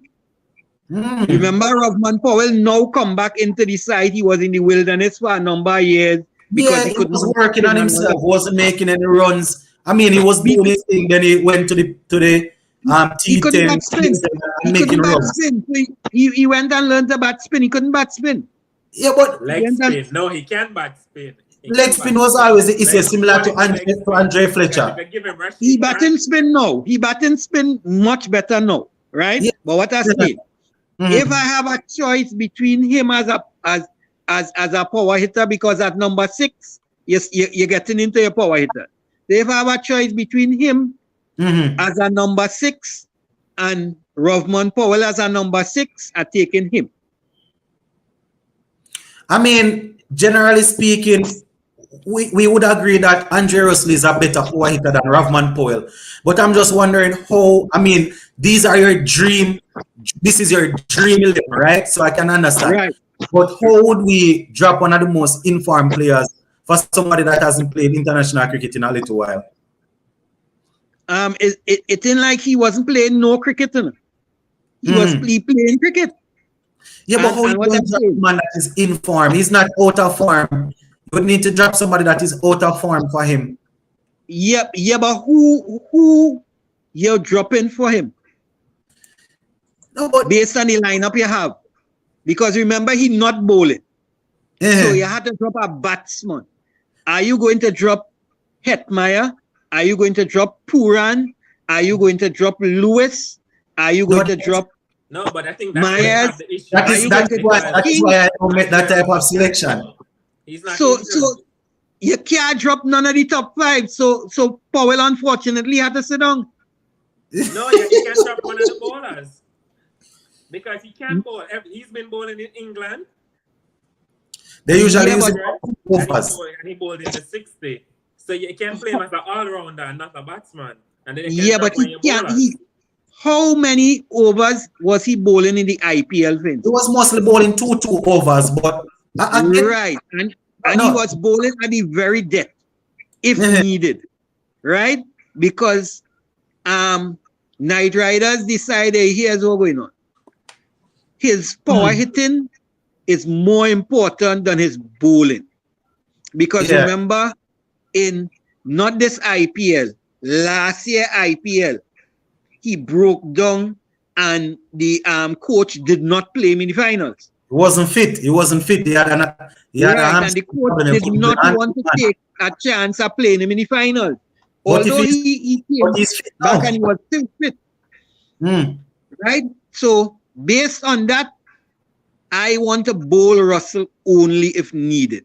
So that is why I put him at 6 as a batsman. I get what you're saying, you know. So if there's a toss-up, I don't want people to think that I'm biased towards Andre Russell, you know. Love the guy as a player. If there's a toss-up between who I would want as a power hitter, obviously Andre Russell is the man. I mean, has he done it as often as I would have wanted at the international level? No. Obviously, I would still say Russell is my power hitter over Powell. But I don't know how you drop the man that is in form. Let me ask you a question. Would you drop Sunil Narayan and would you drop Akil Hussain? Say, for example, you have to drop a spinner to bring in Narayan. Would you drop a bowler to bring in a bowler now? To bring in?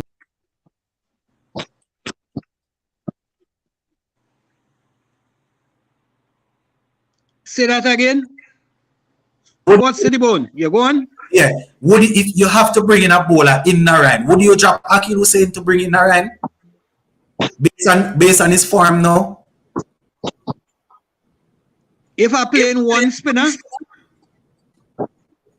Yeah? If I play in one spinner? No man, the toss up is going to be between Narayan and Hussain. No, wait. Yeah. If I am playing one spinner and Narayan is available, Narayan goes over him. Narayan goes over Hussain. Okay. That is just the pure fact. Because here's what. And Narayan, with his experience, everybody who he is going to meet in that World Cup know that they have to respect Narayan. No man, there is no question there. No, there is no question there. The record will speak for itself. Right. I was just trying to find out how we would replace. No, in my ideal 11, remember I have 2 spinners, right? In Narayan and Hossain, I have 3 pace bowlers: Joseph, Holder, and Obed McCoy, right? And I have Mayers and Russell as a 6 and 7 bowler. Who, if one of my bowlers getting licks, them fellas could come and bowl over to change it up. So I really go in with a team with 5 main bowlers and 2 people who could do a thing. My other 4 players now outside my ideal 11. Yeah. I currently Spiceman as my backup keeper, so that make me 12. Right? I carry Allen, which makes me 13. Smith go get a place, 14, and Powell go get the extra batsman place to make it 15. I hear you. So Jason Holder is in the play 11? Of course. Oh, I just asking. I don't know. Because the reason why Jason Holder is in the playing 11 is because he could bowl up front and he could bowl at the death. I hear you. I mean, pound for pound, you know, I see somebody said that I just prove your point. But pound for pound, if you're going to go Russell Powell, obviously we're going to go Russell over him any day. If we're going to go Narayan, Hussain, Narayan better than Hussain every day of the week. My problem is just how we uproot. My problem is how we uproot the man that is currently performing and playing well. That is just I'm just wondering. See, we get a what you call it, a super chat. You know, I didn't remember to let you guys know. The super chat is there if you want to donate to the channel. See, Adrian just come on and donate. And his point in so whole are going to the World Cup without no performance. So shout out for that super chat donation. So he's asking whole are going to the World Cup without any sort of performance. Let me ask you something, right? He's a coach, right? Brianna Williams on your team, right? Performing very well. And Shelly Ann Fraser Price said she's available. What happens? Shelly had to go. But I mean, where cricket is concerned, though, Sheldon, usually when a player gets dropped and a next man comes in and fill their slot and they're performing extremely well, do we always just ask them out of the playing 11, or some of the times we wait until they fail, we take them out of the team? No, I believe in the Australian way of doing things. Yeah. In Australia have their senior side, right? Yeah. And they have a pecking order. And they have the pecking order line up from 1 to 20 or whatever, how much ever they line, right? And if a player comes in, all right, let me say Warner pick up a niggle. Warner is the number one opener. He picks up a niggle, a man comes to replace him. Let me say out for 3 games. Yeah. The man makes 2 century and a 50 in them 3 games. Once Warner becomes available, he walks automatically back into the Australian side. And that's how Australia does it. Right? And they have been very effective in doing it. Yeah, I know that, but let me ask you a question now. Was it the same situation? There are some players that I understand what you're saying, you know. But was it the same situation when Travis Head was making runs and then Usman got injured, Usman Khawaja came in? How is it that Usman Khawaja was not unseated by Travis Head right away? Remember, Khawaja changed positions. Right? Khawaja changed positions. He was Khawaja changed positions, right? So that, remember, Australia bats as a team. Eh? Yeah. We don't necessarily bat as team. We just bat as a group of individuals. Australia bats as a team. So here's what. Yeah. So that, let me say, and that's why I always call for maximum flexibility. That is why I was saying, for instance, if King could bat at any position between number 1 and number 6, he automatically has a spot. So that if the number 3 not performing, we move King to 3. If the number 4 not performing, we know that King could probably come in and bat at number 4. Now, let me give you an example, right? Now, India, Opemas was injured, Kohli was on rest, this happened. Yeah. They decided, here's what, we are going to bat Sky on the top, right? And Sky was opening.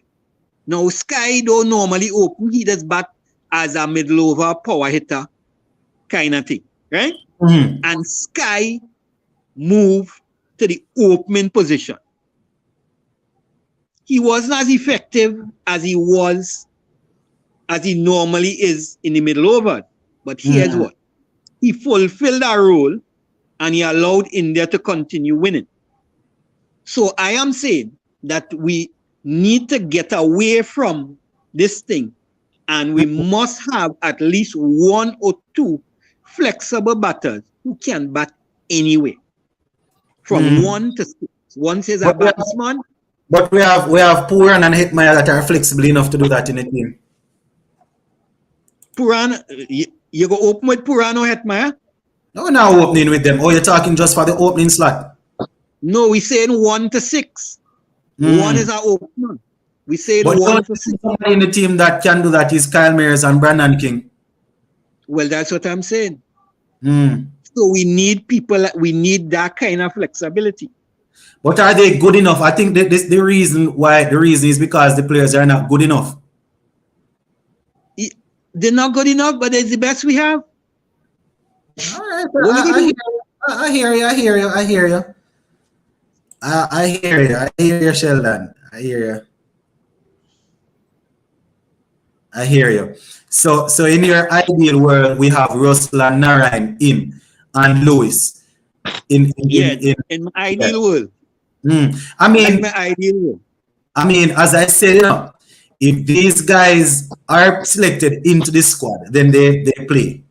Obviously, you're not going to select these guys in the squad and put them on the bench because once you select them in the squad, you are saying we're okay with you guys. You know, you say that you're available, we're okay with you. There is no problem. Once you select them, you can't sit them on the bench, so they go and play. So automatically, my playing 11 would change. You understand? Because they are now in the pool of players.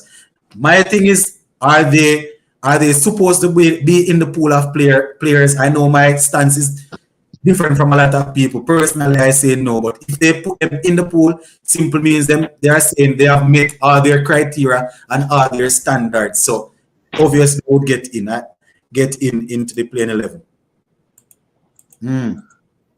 No, the thing about it is that Russell and Narayan, well, Narayan is different from Russell.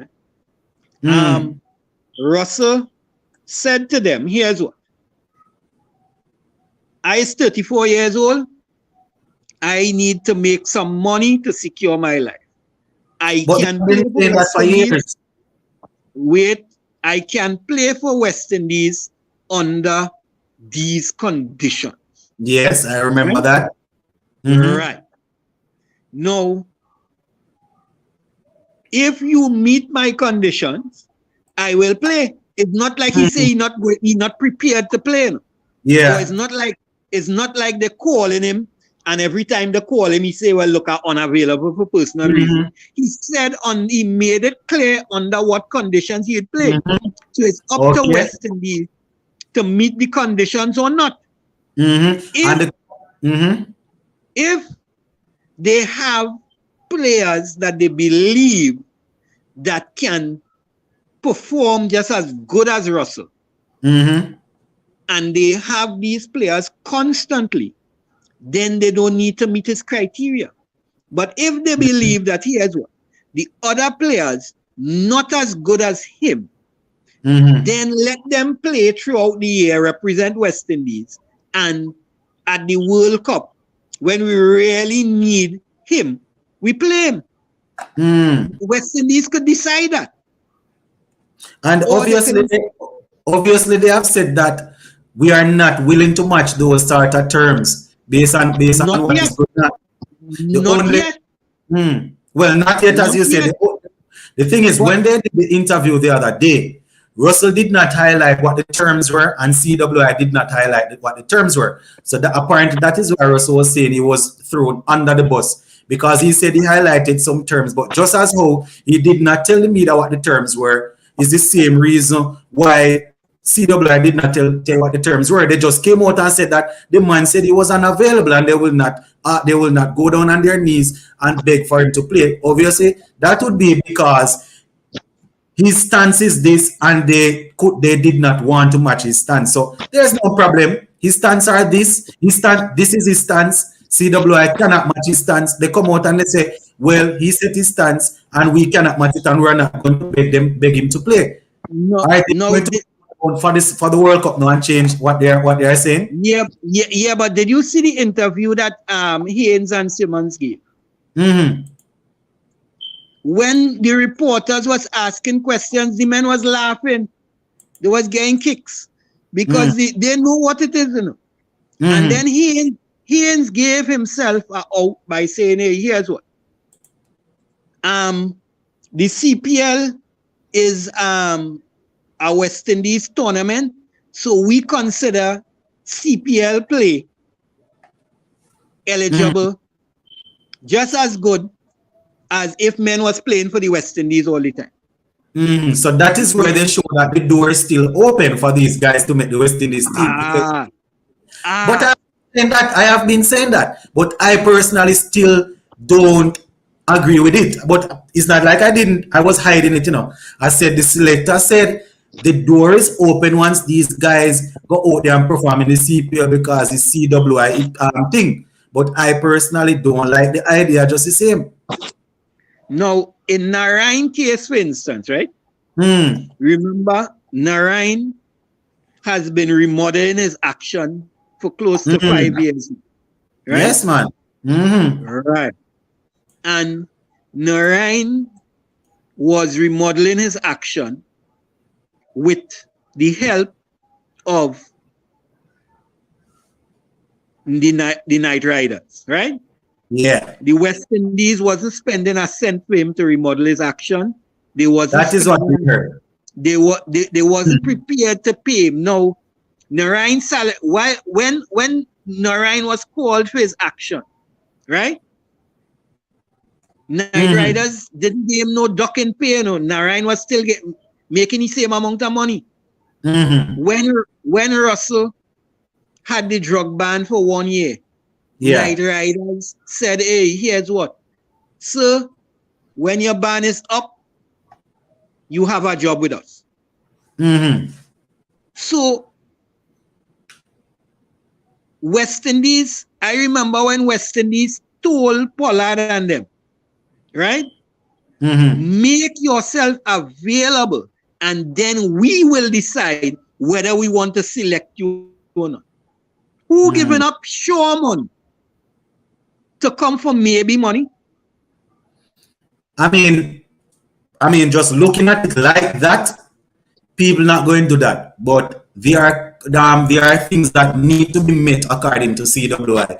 You need to play a couple of events. You need to play a couple of games for us to say, yeah, the guys don't agree with it, so they go and play for the money. That is it, man.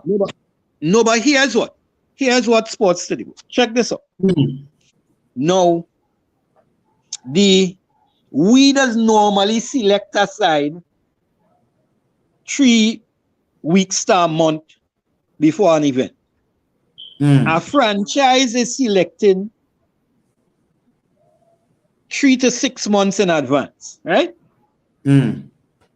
So when I am making my commitment to the franchise, I am not certain whether I will get selected. If even all right, so let me say I blank the franchise, right? I blank the franchise, and then West Indies decide, hey, here's what, you're not in my plans. What do I do? Sit down and hope that somebody get injured in the franchise system and I get a call up?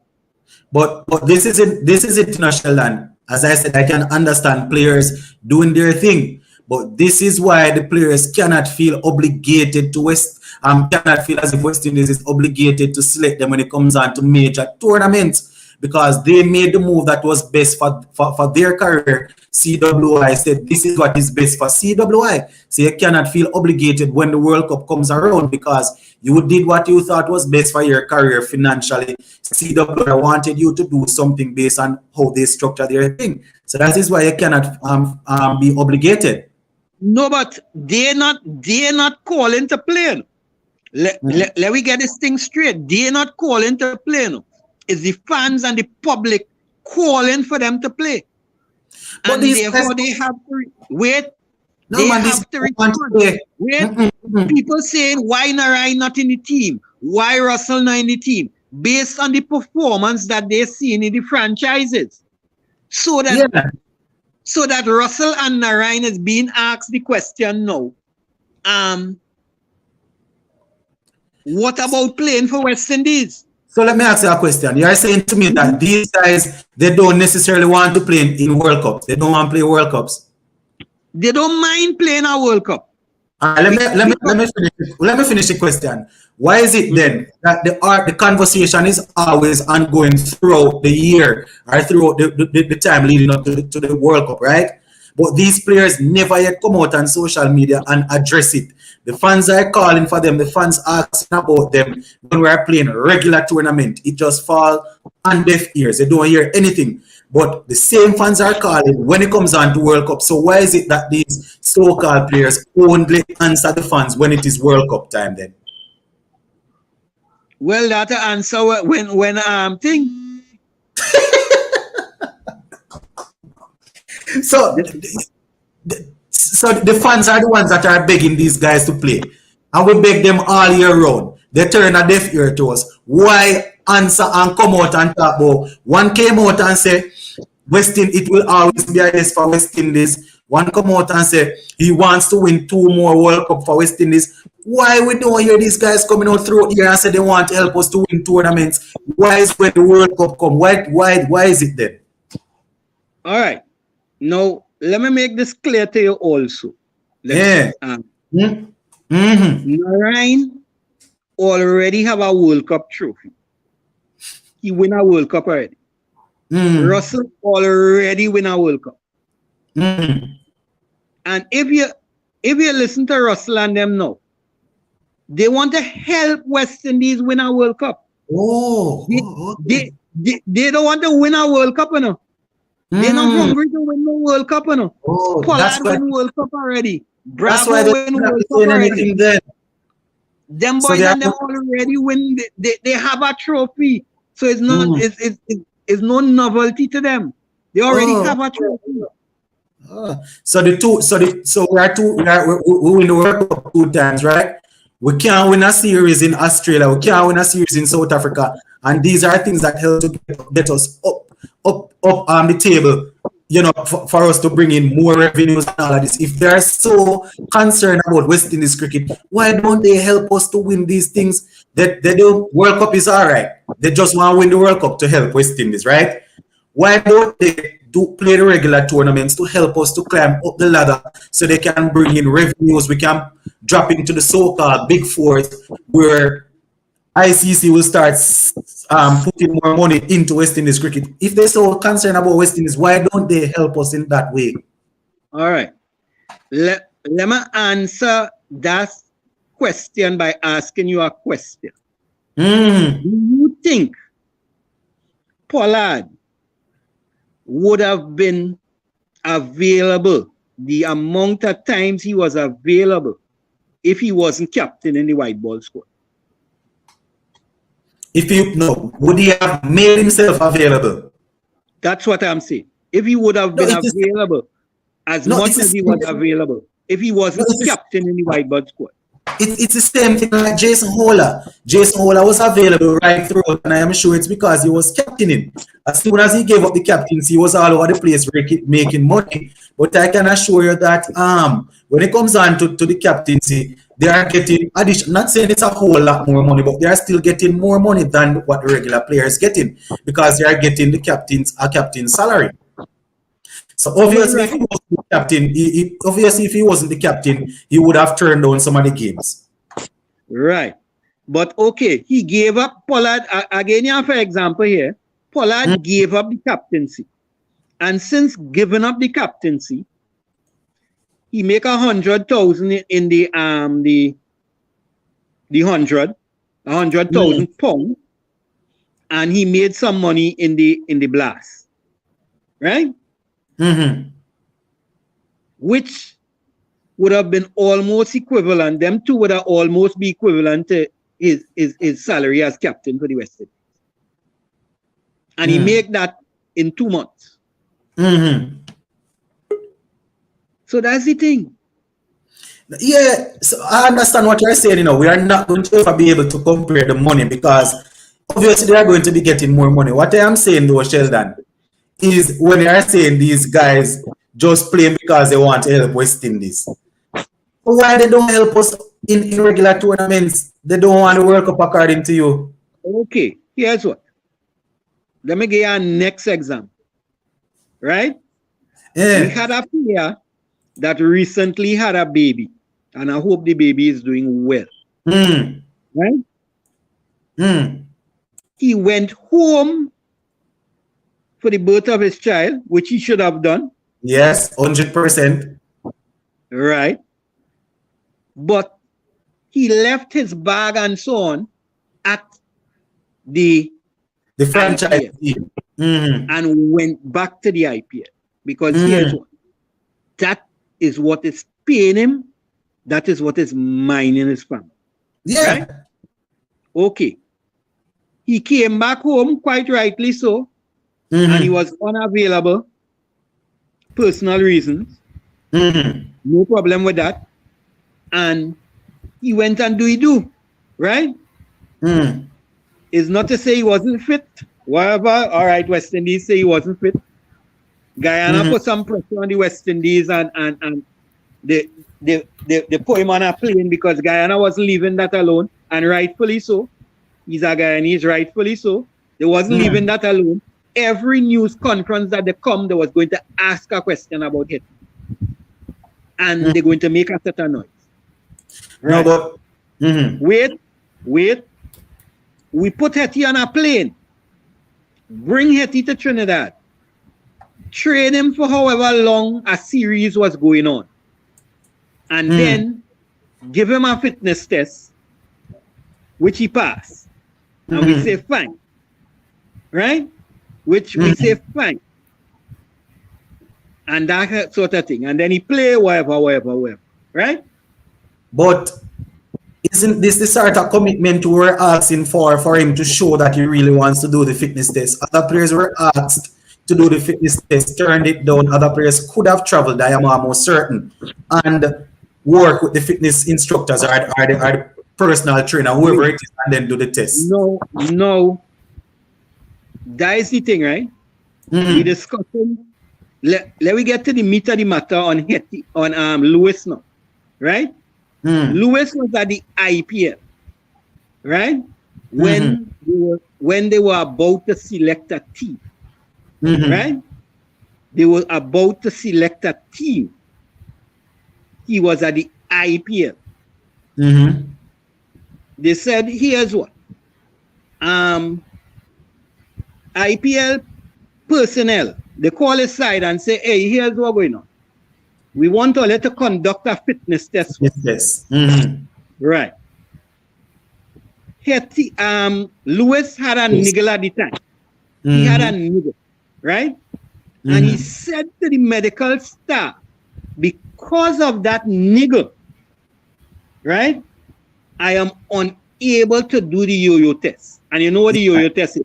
You run up and down at different speeds that increases and so on and so on. He said, I am unable to do that test. Right? Correct. What did the medical staff say? We're going to give you, what was it? Was it a 2K? Right. They decided to give him a test, which the West Indies do not administer as their fitness test. But, Wait. Yeah, continue. Right? They decide to give him an alternative fitness test, which India has recently introduced, mostly for their fast bowlers, right? Mostly for the fast bowlers. Because I don't know if some of the fast bowlers was failing the yo-yo test, but mainly for the fast bowlers, they say fast bowlers have to do a lot of running, or they run a 2K in a stipulated time. Lewis say, hey, here what's going on. I'm not doing that test. Right? He refused to do the test at the franchise. Right? Wait. Here how it come out now. He and them now, waiting to do a next selection now. Go on to the medical people and say, what is the situation with Lewis? Look, the medical people then say, here's what. We asked Lewis to do a fitness test and he given problems. Right? He pick up the phone and call Lewis. Say, Lewis, were you asked to do a fitness test? Lewis say yes. Yeah, remember all of that. Wait. Did you do the fitness test? No. Were you asked, and these are direct questions he asked Lewis, did you do you were asked to do an alternative fitness test? Yes, I was. Did you do it? No. Right. And Haynes gather from that, because Haynes start off his conversation by saying, based on what I was told. So somebody tell him, and it's the medical staff tell him, right? That is the situation. Lewis get in trouble. So he called, he get the facts, And he, based on those facts, came to the conclusion that Lewis not interested in playing. Yeah, I remember him saying based on what he said. How could you come to that conclusion based on that?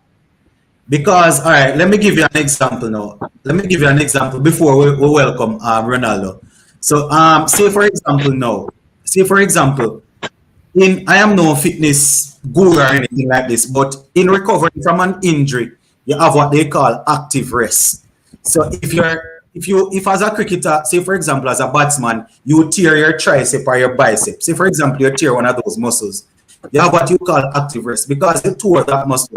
Doesn't mean that you're going to sit down for months not doing anything. So it's a possibility that they could have said to him, say, you have an upper body injury. So we want you to do this 2K because you don't need much movement for the upper body to do that. And you are still supposed to be in a particular shape because even though you would have torn a muscle. Based on the answer that I would have given then, say for example, I might say right now, I don't want to do that, or I might not even have to come out and say that. I might say, well, that is not the regular test. We don't run 2K all the time. That can be interpreted as giving issues or I don't want to do it. Because as a professional athlete, you go through active rest. If your upper body is injured, you train your lower body. If your lower body is injured, you train your upper body. It's a batsman, Evan Lewis. I don't know if it was hamstring, but he's always having shoulder problems. So say, for example, is his shoulder he had to deal with. If I, as the coach or the selector, say to you that your shoulder is not fully okay, so we don't expect you to run, bend down, do push-up and all of that, but you should be able to run the 2K in this given time. We're not asking you to run it in the time that we would expect Alzari, Joseph, or Jason Holder as pace bowler to run it. As a batsman, we're giving you this time to run it in. And then you give me a feedback like you don't want to do it any at all. We're going to get that conclusion because you're a professional athlete. There is active rest when you are recovering. That is the reason why. Let me finish. Then then I'll let you go. That is the reason why when you see people like any athlete you can think of pull a particular muscle or something, you don't see them come back weighing 500 and 600 pounds because they are doing active rest. And during the active rest, there are small tests at different period in time that you have to go through. You know, I don't want to go too much in the science, but that is how I get it. So we're going to let you finish and then we'll let Ronaldo come in. All right. Now, let me tell you what is the next part of the situation, right? Lewis was fighting for a place on his IPL team, right? He was fighting for a place. So Lewis is injury prone, eh? Very injury prone. He I don't know if he muscles too tight, he leg muscles too tight or whatever. He always carrying a quick hamstring injury, slight quick hamstring injury for some reason. I don't know what is the problem, right? Yeah. Now, he wanted he was going to give himself maximum chance to make his side. Because remember, Lewis get selected for the IPL. Not originally in the original draft. It was at the end of the draft when they bring back the rest of players and had the quick draft is when Lewis gets selected, right? So he wanted to try and get in the side. And he competed with the clerk and all of them. And I remember his one of the management of the side saying that, hey, we had promised Lewis a play and Evan a play, and he was so disappointed and this and a number of things. The man fighting to make some money. All right, I hear you. That is what most franchise players fighting to do still. So you understand? So it's not as simple. It's not as simple as we think, right? But we're gonna let you finish up your point afterwards, Sheldon. But we hear you. Let me hear a little bit Ronaldo, and then we'll come back to you before. Yes, Mr. Ronaldo. So I guess you are here to tell us about. You know, I am like an elephant. I don't forget anything. You know. I guess you are here to tell us about Chris Gayle and Lendl Simmons opening, along with Ravi Rampal and all of those guys in the squad. What say you now? All right, greetings, Sir Lennox, and yes, man. Greetings, Sir Steldan. So Sir Lennox, you made a point earlier, and that's why I jumped on, because he made a point about Andre Russell playing this World Cup, and you said that he didn't do anything last World Cup, and while that is true, I had to go and I dig up some statistics. Yeah. So just for everybody to know, it's track history. A lot of persons keep on saying Russell hasn't been doing anything in World Cups. Remember, they pluralize it, World Cups. Yeah. 2012, let's go back. 2012, Andre Russell was our opening bowler. Let's not forget that Russell was opening with Badri in some of the games, and then some game it was Rampal and Badri. And 2012 West Indies were what? Champion. No, I'm not saying bring back Rampal by any stretch of the imagination. I'm just stating what Russell has done for us. Yeah. 2014 again, Russell took the new ball again with Samuel Badri. This time we didn't even have Narayan, and we went to semi-finals. Krishmar Santoki did well at that point as well, but guess what? Russell took the new ball with Badri. 2016 semi-finals, Andre Russell again, this time not with the ball, he did it with the bat in the semi-finals, and Russell picked up key wickets throughout the tournament against South Africa and so forth. What I'm saying though is that Russell is a complete package. If we're looking at history, apart from last World Cup, Andre Russell's track history, also with his franchise record, puts him in a wonderful stand to say that as long as Russell performs in 2 or 3 CPL games, he should walk back into the squad. It's just a fair analysis. That's all I wanted to bring. All right, I have one question. I like when you come on, because you're always coming with the stats and all of that. I have one question though. Is Russell going to be playing as all of these stats that you read just now? Was Russell taking the new ball, bowling, doing this and that with the ball? Is Russell the same player as it relates to the bowling? Are we going to be asking him to bowl? His fitness has dropped, so he's not the same. He's not bowling any at all, so he's not bowling as much. Yeah, as much. Yeah, very rarely we see Russell bowl 2 overs. Yes. So that would mean then that. For me, then look at it. When you look at Romario Smith and Odean, when you look at Romario Smith and Odean Smith, I think that those two, one of them will have to be displaced to have Russell in the team. If we're looking at matchups, we all play games, right? We play FIFA, we know ratings. If we're rating them out of 100, you'd probably see Russell at 86, a Shepherd at maybe a 74, and Odean at 72. And what would you do then in selecting players to go and represent you in the game? You'd pick the person with the higher statistic or the higher number. Let's just be honest. I think Russell should displace one of them. As I said, if Russell is selected in the squad, Russell plays over these guys any day of the week. Obviously, for me, my issue is, do we just pull Russell in the squad based on what he has done in franchise cricket and not being available throughout and just available when the World Cup comes around? That is my issue, My issue is not comparing Russell and Rav and the other two. He is better than those guys by far. My problem is, do we allow these guys to walk into the team? How do we continue to build like that? How do we continue to build cricket like that? That's a fair assessment. That's my problem with it. That's my problem with it. It was the same issue I had with Chris Gayle. Chris Gayle is the best T20 cricketer to have played in terms of batting, right? My problem was when he was failing consistently and not. That was my problem. How do we tell the youngsters that are performing and working hard to get in the team that after the World Cup, even though we overlook what you have done leading up and select a man that was never available, how do we then look you in the eye and say, come back and play? That's my problem, That's my problem, because Russell is obviously a better all-rounder than those two guys put together. That's my main problem with it. That is why I say, if it is the case that the selectors say, well, we are fine with it, you have met our standards and our criteria and they put them in the squad, then automatically my playing 11 changes because Narayan and Russell cannot sit on the bench for me. But my issue is how do they get in the play in the squad in the first place? That's my problem. Now, in an attempt to answer that question, I would say Sanjay came on the platform and pretty much said it. We always have to select the best squad for a World Cup. Remember, a World Cup only happens. Now it's what?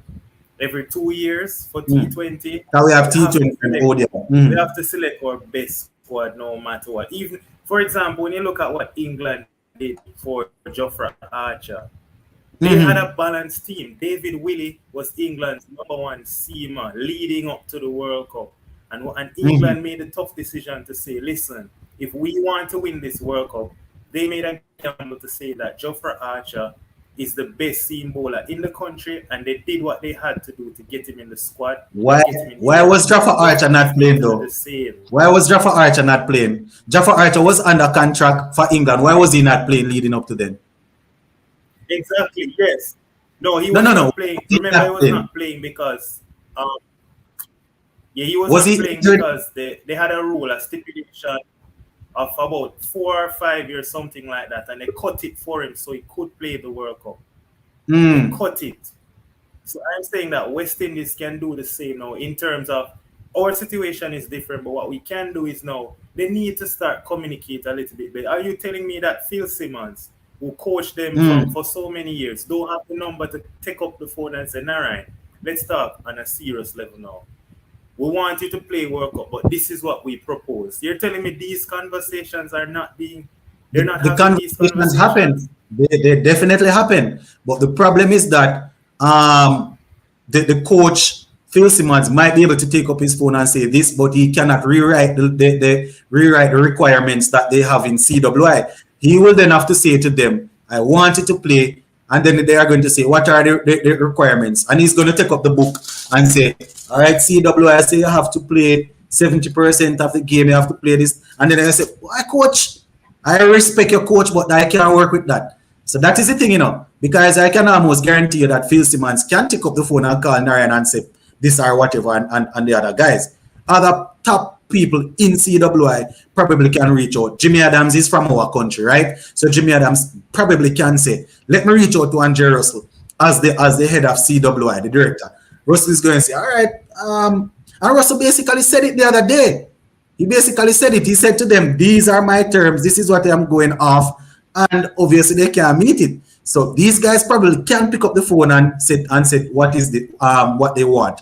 But then they will have to go back to the what is on paper, what CWI have on paper, and they're going to say, I can't work with that, coach. I can't work with that. And that is how we end up back here. So the question is, seeing that the world of cricket is changing, do we ask CWI to become softer, to change, to lighten the rules, to relax the rules so that we can have these guys at our disposal? Exactly. Yes, we have to, it's not a matter of getting softer. It's just we have to adapt to the situation on hand. So if we can adapt to the situation on hand, it would be better for cricket. So I just think that we can relax the rule a little bit. Let's be honest. In Russell's absence and Narayan's absence, no one has really taken up the mantle and said, listen, we don't need them. If we had players that just were performing so well to say that, okay, we don't need them, then we wouldn't have been here having this discussion, would it? So that is my issue. I think Persons got a lot of chances back to back to back. Remember, after the World Cup, we played Pakistan. We played against England in the Caribbean. We played Bangladesh. We played India. We played New Zealand. And you're telling me we're still at this point have to look at Evan Lewis or Russell and Narayan. What does that say about the other players then? They're probably not up to the par where we would want them. They're not performing. So at the end of the day, if we recall Russell and we recall Narayan, other players, they can say, well, I had my chances. I didn't take them. And that's just the game of cricket. We have to select our best squad and our best team. Because this is the World Cup. And irrespective of what happens throughout the year, everyone remembers the World Cup. If every T20 in 2014, they remember that we made semi-finals in 2014. So at the end of the day, World Cup is the biggest stage of the game. So I think select your best squad and worry about the continuity after the World Cup. Ooh, so we have to do everything to try and stand out in the World Cup. Exactly. Because the World Cup is the biggest stage of the game. It's just that's just how it is. So I know it doesn't sound right, but at the end of the day, I hear you. Players to try and win. I hear you. All right. Sachin, identify yourself in the comment section. Are you trying to get back on Sachin? I hear you. So earlier Sachin had said something, and this is something is very interesting. We have discussed it before. I don't know what your thoughts are on this, as it relates to the franchise cricket trying to go for 12 months. Yeah, I don't know if you heard when they were talking about it the other day that we have a couple of over there in IPL they want to contract players for 12 months, and then they would say, all right, the IPL is out, you definitely have to go and play cricket for this, say for example, this team in the PSL, this team in the UAE. What are your thoughts on that? I mean, at the end of the day, players are benefiting financially, and as you and I know, at the end of the day, we have families to take care of as well. So Agree. I'm not opposed to it. I'm definitely not opposed to it. At the end of the day, I mean, it's more entertainment for us as viewers, and it's also benefiting the players financially. So I have to just look out for what's in the best interest of the players at the end of the day. So international cricket, as we know, it might be moonwalking. It might, yeah, it will be suffering. But at the end of the day, it sounds really bad. But we have to think about the players as as humans, and they have family, and they only have a limited window. Tina Best always said it. One of my favorite cricketers. A player only has 10 years in him. The average player has 10 years. After 10 years, that's it. So you have to maximize what you can earn in that 10 years as a player.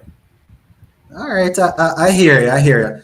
I think we have a new person. I don't know how to pronounce his name. He's always in the comments. Is it Shivam? I think he's from India. How do you pronounce your name? Shivam. All right. What say you? As you were saying in the comment section, you have a whole lot to say. What are your thoughts as relates to going into the World Cup, where West Indies cricket is concerned, or even India? Well, I want to say Indians are very much impressed with the West Indies cricket. They love their power hit, their how ferocious. That's why we bought like 18 to 19 West Indies players. They bring the fearlessness. They can score 50 runs on only just 20 balls. So that's what they bring to India, and not only as well. Oh, your internet connection, Shivam, it's chipping in and out. We're not sure if your internet connection is low, but the viewers can't really hear you because you're chipping in and out. Okay, is I'm audible to you better now? All right, go ahead. Let us hear you. Yeah, so that's what I'm saying. The Indians are very much impressed with the West Indies player. But the thing is, why the West Indies are not at the biggest stage of the game? Because they were not managing those players very well. They have a wonderful pool of players. They have a players who can play at a strike rate of 200 or 250 strike rate. I can never see any player who can play under 200 or 250 in the world right now. If you see the Indian players, if you see the Pakistanis or the Australians, you can never find such good hitters. I don't know what they eat, their blood. I don't know what the thing is, but they're very much effectful and impactful as well when it comes to cricket. All right. So here's my question to you: do you think West Indies should stick to the same strategy going into Australia, the power hitting, seeing that we're going to be playing on those big grounds? Do you think they should stick to that strategy, or they need to strike? The T20 of the game right now, everybody knows that. I don't talk about the 100 or the 60. Those are not the cricket. As of now, the T20 is the shortest form of cricket. We just only have 120 balls. And every team wants that the good players should get their 120 balls. make a good runs, who can make those impactful runs. It's the shortest form. And the West Indies has those potential, can take it very far. Whether you talk about the Kyle Myers, the newcomer, he's a newcomer in the side, but he Yeah. has shown those in the people talk about him, the people say that he's a mini Chris Gayle. He just plays like Chris Gayle. So periodically, Mm-hmm. even he get very less chances, but he is as impactful as Chris Gayle. What Yeah, he Kyle is. Myers can do. Mm-hmm. Yeah, but he can do it, let me tell you that. He can Yeah, he is. clearly fill the gaps of Chris Gayle. Mm-hmm. Yeah, Kyle Mayers would have probably established himself for the World Cup selection, right? Right. Uh, He is a great talent. If you Definitely talk agree. about the Indian legends, yeah, if mhm. you talk about the Indian legends, even I think you heard about what he says about Kyle Myers when he picked him in the IPL team. That's the Mhm. Lucknow Super Giants. He clearly looks like a Chris Gayle. He has those intent. He has those potential. He can hit a big runs. And the best thing about the Kyle Myers, he came from Test cricket. He runs like 200 in Bangladesh, in a Yeah, cricket like Bangladesh. yeah, he scored 200 Yeah, against Bangladesh last. Was it last year or a year before last? Mm. the Kyle Myers when he came to Bangladesh, the hitter where the people comes from a hitting a background, he can play a spinning wicket. He can play at a Mm. runs. No one could even imagine. Even the West Indies cricket was surprised with innings. Not only in Bangladesh, even in West Indies. Every Mm. time he proves himself. And the best thing what I loves about Kyle Myers, he can bowl as well. He can bowl a full length. That's his Mm. power. He cannot bowl. I'm straight to you with it. He cannot bowl a bouncer or he cannot bowl a good length, but he can bowl a full delivery and Yeah, all it that. maintains a good line and But length. Right, absolutely, whenever you're he still you're still chipping in and out, but I just want to ask you this question before we hear from someone else. Your audio is in and out. Is Virat Kohli back? Seeing that is your team. He had 35 the other day, 59, and he had 60 yesterday against Pakistan. Is Virat Kohli back? Is it that the other teams need to worry about Kohli going into the World Cup? Is Kohli back? Let me tell you something about the Kohli. Even the Indian management, the Indian cricket board, they don't consider Kohli. They had even searching the other part of the disposition of need Kohli as well.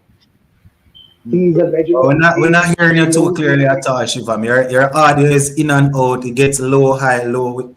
We're not hearing you at all. What I'm gonna do, I'm gonna join again. Okay, I'll just fix Yeah, this up and I will. yeah, maybe need to get closer to the internet connection if it's not on your phone. We're not sure, but we're not able to hear you at all. Yes, the audio. Yeah. Yeah, we're not hearing too clearly. So I don't know. I don't know. Ronaldo, if you're actually following what's going on with Kohli, but over the last couple of The Asian games, Cup. Yeah, definitely. Definitely watch it. yeah, he got 35. Then I think 59, then 60, And and then 60. Yeah. then 60. You see, Yeah. and I like to listen to the Indians, the commentators.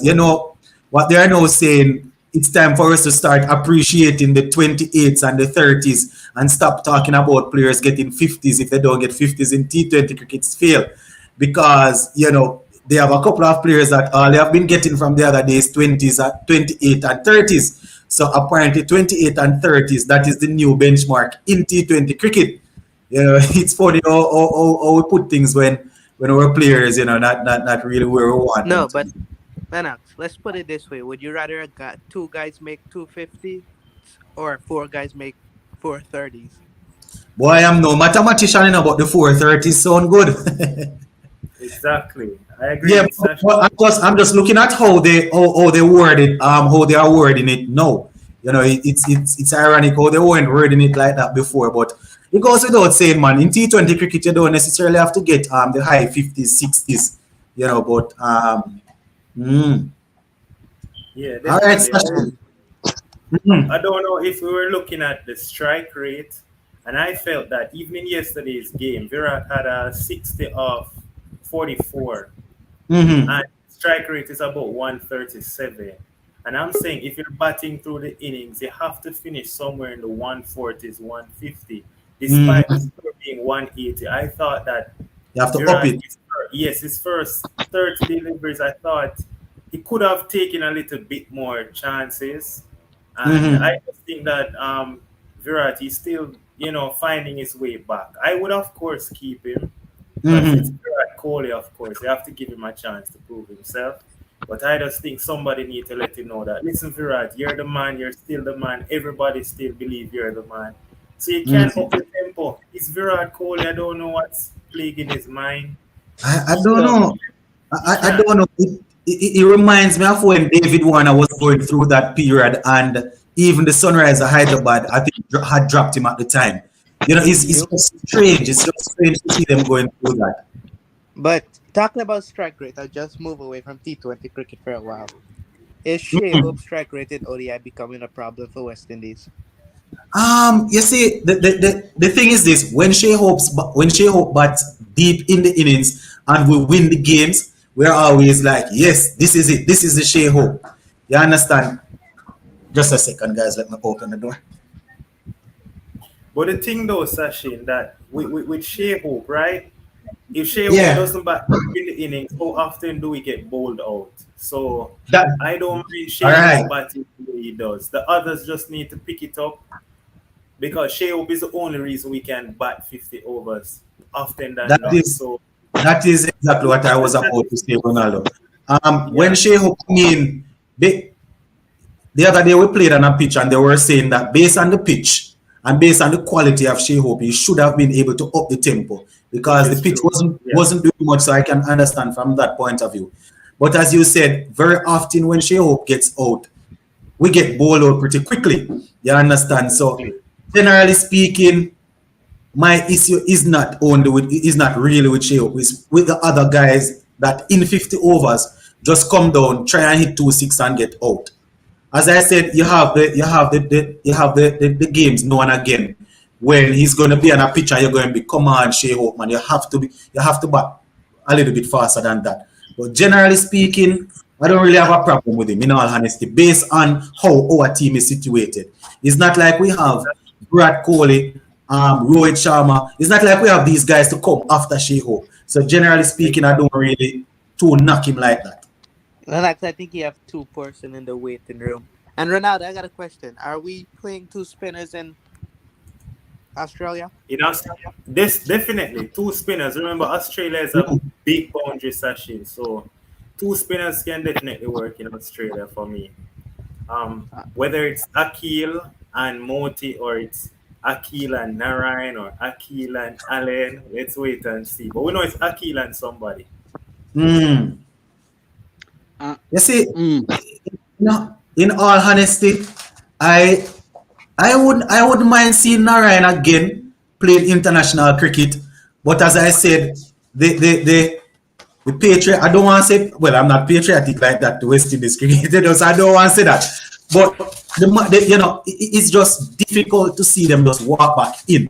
But watch is a reason why we watch franchise cricket to see these guys, even though they are not playing for West Indies, because we know they will yep. perform. So obviously, if they play for us, we are going to be happy to see them on the field at the time. But the road in which they walk to get back into the World Cup team, I still it just don't sit well with But me. Sir Lennox, I have I'll some say this. stats for you. Sachin, hear these stats for me. Just give me a second. Mm.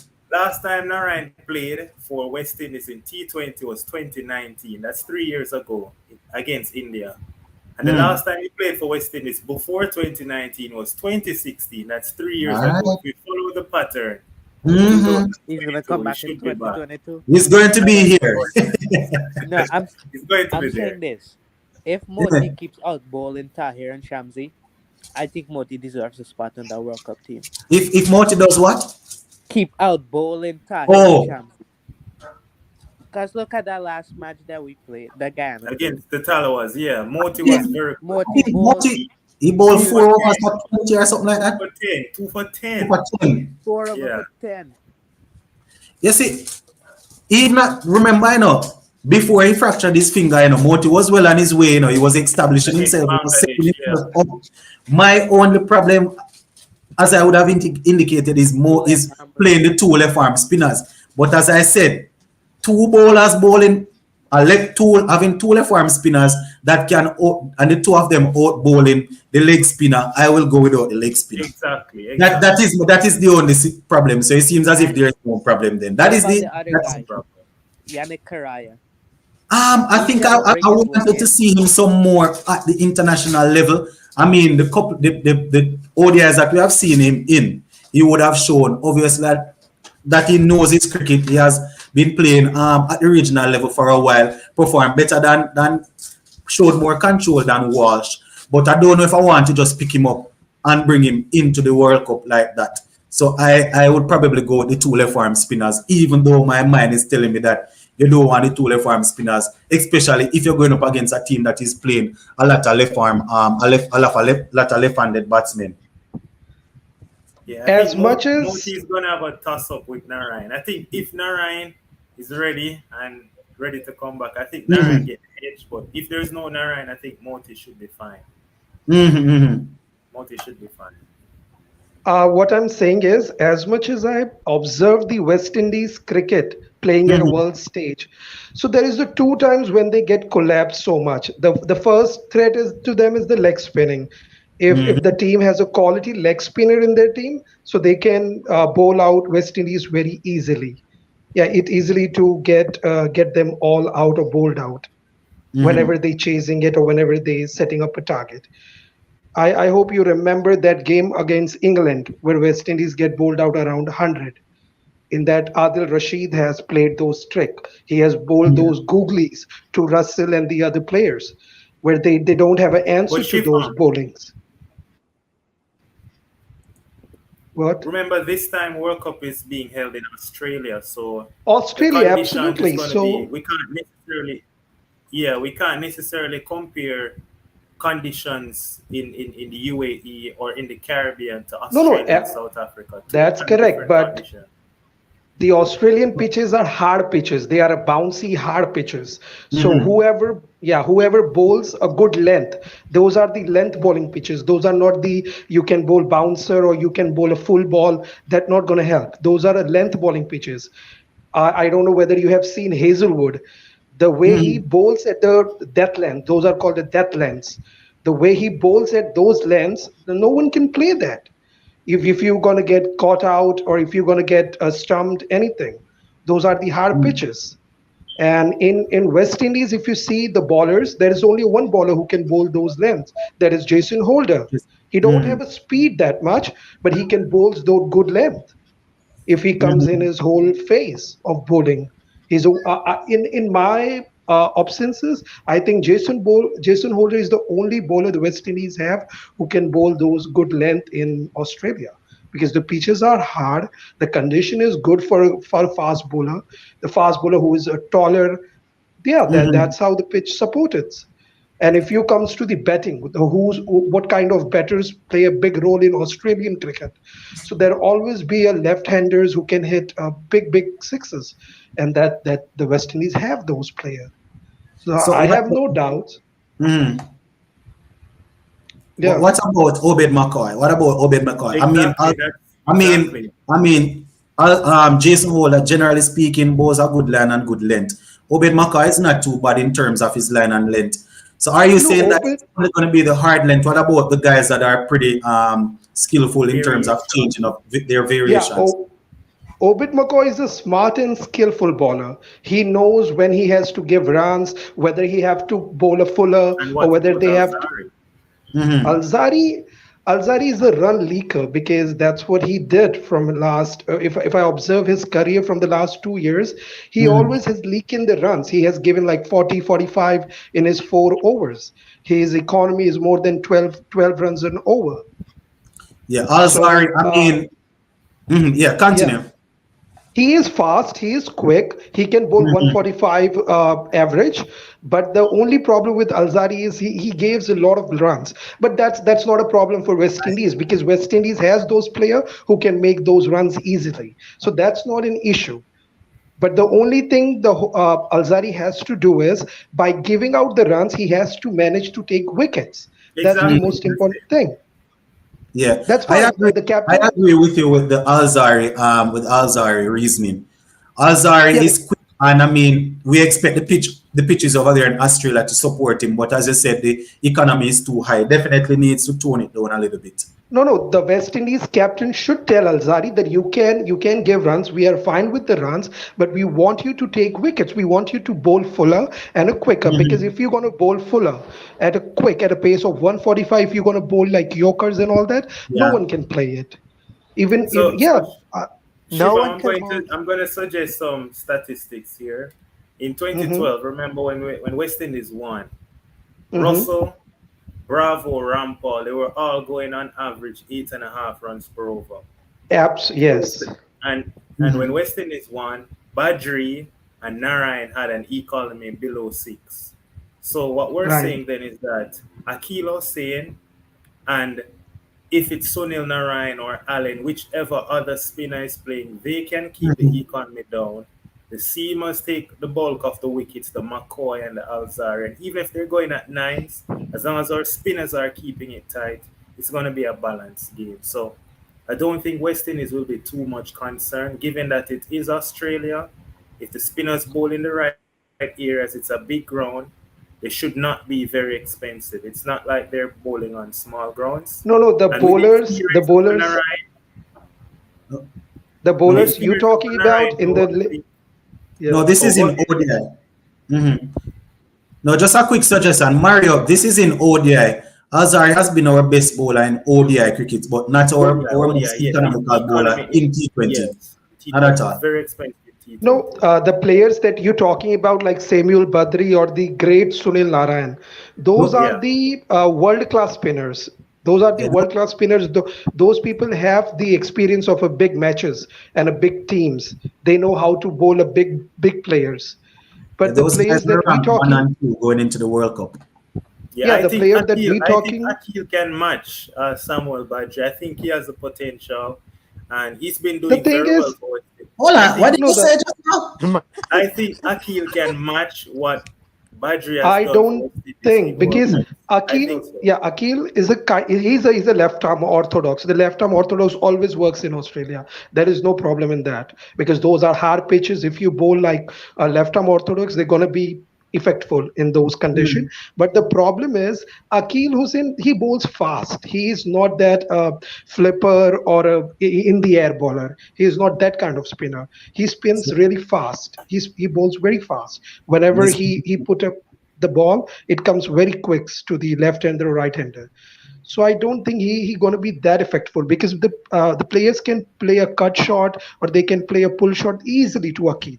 So I don't think he is getting so many wickets like 4 or 5 wickets and can turn on the match against the West Indies. He cannot do that. He As I can be said, effective. Badri wasn't picking up. Badri wasn't getting 4 or 5 wickets. He was usually the one going 2 for 24, 2 for 23, 2 for 22. That's all we're asking from And Akil. that's what Mhm. I Akil think is doing. Akil But they Akil have is a has the spinning support. and potential to But do they turning. have that. a support spinner with them. No, that is Narain. He is the one Exactly. who is doing the job by taking up the wickets. And here we just have the only one quality spinner that is Akil Hussain. We have the other choice. You have a wonderful leg spinner, but I don't know what's wrong with him from the last who three is the years. wonderful leg Who spinner? is our next spinner? Please don't say Hayden Walsh. Please. No, That's what he is. the problem is You have that's two series against Sri Lanka and Australia where he picked up a couple of wickets. Quite a no, few but you persons have to. believe, quite a few You persons have believe that he was actually a high quality spinner. You understand? no. That's fine. He had a good tournament against Australia and against um was it Sri Lanka, I think, but he was never really a man that was always in control of his bowling. Exactly. You have to send Hayden was Junior to Sri Lanka to the best leg spinners like Muthaiya Muralidharan or Rangana Herat. Those guys can teach him how to do a good googlies or good spinners. But I don't Mm. think the West Indies cricket is doing that. They need to send their players out to the big academies that can teach them how to make a good spin combination. Mm. I mean, we Even have even if Badri. We have Yeah, Badri right at home, and West Indies don't want to use Badri to help. I don't It's know. Or I don't know what's I wrong with don't that. know. I don't know if it is a matter of West Indies not wanting to use them. Sometimes when you sign contracts with say for example you sign a contract with CWI, they are looking at it in a whole lucrative is it going to be, even though they want to see West Indies do well. Take Ian Bishop for example.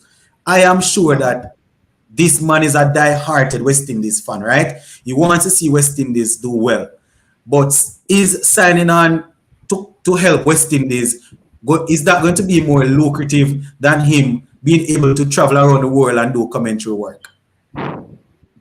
That is But let that me is tell you one thing. The West Indies management has put a coin on Nicholas Puran. They said, okay, Nicholas Puran is going to be the captain, but we have seen his performance in the last few series. The West Indies management defending themselves by saying that he's less experienced, he's a new guy, so we can take those losses. But the thing is, this loss is gonna hurt to the domestic circuit because in domestic circuit the players are not going to be that secured. They think that okay, it's fine if the Puran can do it, so we can also do that. It's fine to be Mhm. get it's fine to be get failed. We can also not going to give our 100%. Yeah, that's what the message going to concur to the domestic circuit or to the people who is playing and at the downside of the cricket. and I mean the domestic circuit is already very weak, so we definitely don't want that. Absolutely, it's a psychological effect going to be there that Mhm. to defend all those things. I don't know what's the West Indies cricket is thinking. They need to get a Puran out. They need to have a good restrictions on Puran. They need to set him up for the CPL as well. So that's give a message to the whole domestic circuit people that if you're going to do this blunders, if you're not going to be a serious to the team, to the nation, you're not going to have it. What are you going to have it? That's how the strong board's going to work. You haven't seen the South African board how they working with the management with the people. They used to take up the strict decisions because that's gonna churn up. That's gonna make your boat to be a big one. I don't know what the young bishop is thinking by sitting on a commentary box. I don't know what the Pollard has done from the last 3 years or 2 years. Nobody has no contribution in the team, right? The Yeah, Russell that. has his own part. Mhm. Yeah, he is doing what he want to do. No, there is no not management, not center point of the game. The nation should work on a center point. There should be a center point where this player is going to be revolve around the center point. I don't know. The players are going to the different orbit. Some players are doing their own mindset, those own emotion they have. I I, mean, I, it's a lot. It's definitely a lot. It's Renat, definitely. absolutely. Um, I have a question for Ronaldo. Shiva, maybe you can chip in also. Sachin was on the live the other day when we discussed this. Do you have a problem with Nicholas Puran not captaining the CPL team, especially seeing that we are going into the World Cup? Do you have a problem with him not captaining? Yeah, I remember when you posted the video. I watched. Mm-hmm. I have no problem. I have no problem whatsoever. I remember you made a Mm-hmm. video on it, and you pretty much said that Pollard is might be. As you said, you don't know what's in a man's Mm-hmm. heart. You said it yourself, but I personally think Pollard is doing the right thing. You want Puran to go into the World Cup Fresh. fresh as a captain. I think Pollard is doing the right thing. I agree with you. Don't but pressure the young man. He's just coming off a couple of tours that we lost the Mm-hmm. really the real badly, question is right? if Because let's be honest, we lost to India and we lost to a B strength India team. It's not Yeah. a A India It side. was not It's a B strong team India. at all. We That's lost what to I'm a B talking about, India. na. That Puran Exactly. has yeah, Puran can't even beat a B strength of India, and they were captaining him to the world cricket where the world events gonna happen, where Mm. he gonna have to tackle with the big brains like Ricky Ponting should be there in the commentary sections, or there is a big players, big teams gonna come up. They're gonna eat them up if you're not gonna be serious of the things. No, but the the That's good the thing movement though problem. for Puran is he's under the guidance yet again of Karen Pollard, Pollard, and he has other experienced Russell, players around Most, him like Seifert and Russell. So I think and Narayan. So he's learning mm, now, and hopefully he can share the CPL last minute experience into the T20 but World it's Cup. Is Pollard's model the correct model? Is Pollard's captaincy model the correct model? I mean, apart from DJ Bravo, it's probably the best model The in the best. Caribbean, right? Yeah, I always say that. I just thought I would throw it out there because a lot of us were saying that Pollard's ideas and how he played his cricket wasn't really good. So he's poor and learning under Pollard. We are assuming that he's going to be adapting some of his same style. Is that good or bad? I think it's good. I think it's good. If you compare the captaincy in the region, apart from Sammy and Bravo, Yeah, Pollard is probably. Pollard is next in line. So we have to say that he's learning from the right man. Do we want Puran captaining and So to keeping speak. and batting high up the order in Australia? If we want him to do what? Captain. Yeah, keep, yes, and yes, bat high yes, up the yes. order. But high in the order. I think so. I But him I at 3. I have no problem with Puran keeping and batting at 3. It doesn't matter where we play the cricket. It doesn't matter where we are playing. He's in the team. He's good enough to bat there, and he's a wicket keeper. So I don't like the idea of selecting another wicket keeper and having Puran in the field. I mean, it's good to have Puran, a live wire in the field, but the ball is not going to go to him all the time. Let him stay behind the stumps and keep. Puran is a great talent. I have never seen such an amazing batsman like Puran. Let me tell you that. He is a wonderful talent that West Indies have. And I'm not even I praising him. The big people in the cricket franchise, they were praising him too. Like in That's- Sachin Tendulkar, and everyone is praising Puran because they know what he is capable of. He can chase a score of 180 or 190 by himself by getting all his by himself. He can do that. He has a potential of doing that. But I I don't know mean, what's wrong. Yeah. yeah, you can finish. I'm saying that he has those potential where he can chase 180 scores by one hand, by Mhm. single-handedly he can score it. He has those potential. I don't know what's wrong with his mindset, or he's Yeah, the not being too mindset. serious. Yeah, he needs to have some sessions, some mindset sessions or something with the big legends like Bishop you discussed, or the other people in the West Indies cricket, I which can mean, motivate him. Yeah. I am sure that these legends talk to these people off camera. You understand? Sometimes when Ian and these guys are commentating, you will hear them say that they saw him at training and they said this or that. So I'm sure that they have a Yeah, we talk with them. definitely heard Ganga do. I Yeah, heard Ganga speak with Hetmaya, and that day Hetmaya yeah. got a 50. Yeah. They talk with them. They talk with them. It's just a case of these guys. I don't want to say it's critical thinking when they are on the No, no. spot. When Or you talk decision. about Mhm. when we talk about player, we said that this player has this problem. This player cannot play a spinner. But the Puran Mhm. is the only player who doesn't have those problems. He can play a outswing, in swing, leg spin, off spin. He can play everything. He's a So it's complete. decision making on the it's decision making that is the issue. That is the issue. The mindset is the issue. Otherwise, his skills are the top. That's why the management has taken him to the captaining a side. The only problem is this is in his mindset. That's it. If they're gonna fix it with before the World Cup, then West Indies is gonna be doing wonders in World Cup. I'm not. Yeah, they Well, will Just do a wonders. I just hope a observation real quick. The last 15 Puran innings, he got out 11 times to spin. hitting So last Yeah, 15 but yes, yeah, that is true. We've is seen some concern with Puran against spin, especially against India and New Zealand recently. I'm not sure if mentally he's not there, but he hasn't looked the No, same no, I Puran have even seen Puran he looked hitting last year. hitting the Rashid Khan, the one of the world best leg spinner. I have seen him hitting like he has hit like three or four sixes in a row to Rashid Khan. So I Yes, yes, don't we think he know. has any. No, we're saying of recently though. Of recently, he Mhm. has been Yeah, struggling that's against because of the spin. mindset. Yeah, that's because of the recently he's mindset. just he's just like standing to the side and hitting more often than not he gets out either trying to clear the long on boundary like or even in Mhm. Netherlands, Puran got out 3 times to a 19-year-old spinner. And the We same don't, way he got a Mhm. going to pull back and swing and got bowled to a 19-year-old. We don't necessarily have to highlight the age because I mean once you're playing international cricket, it means that you're You're at at a that level. level.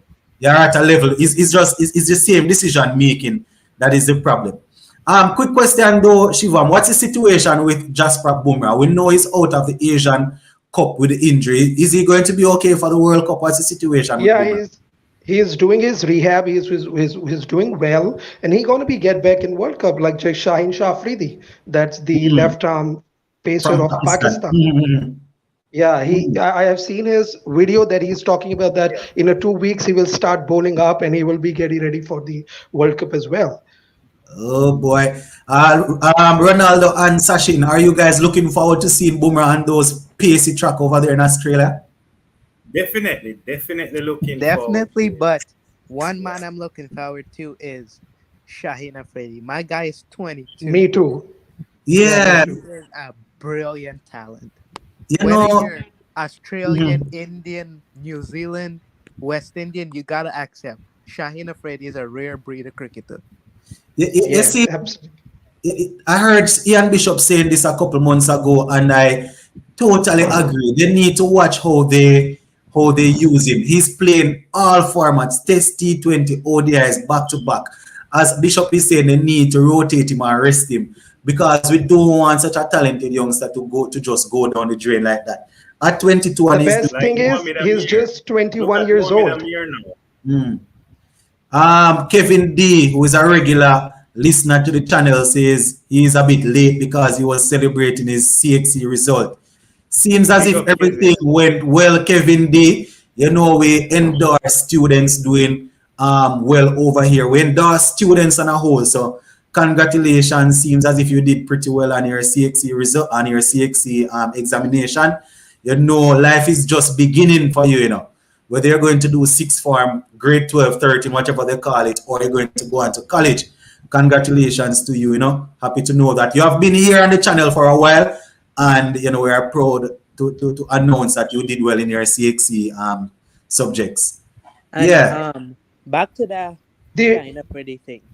You Mm. know a yeah, guy is good when he's 21, and older bowlers that's yeah. 30 look up to him.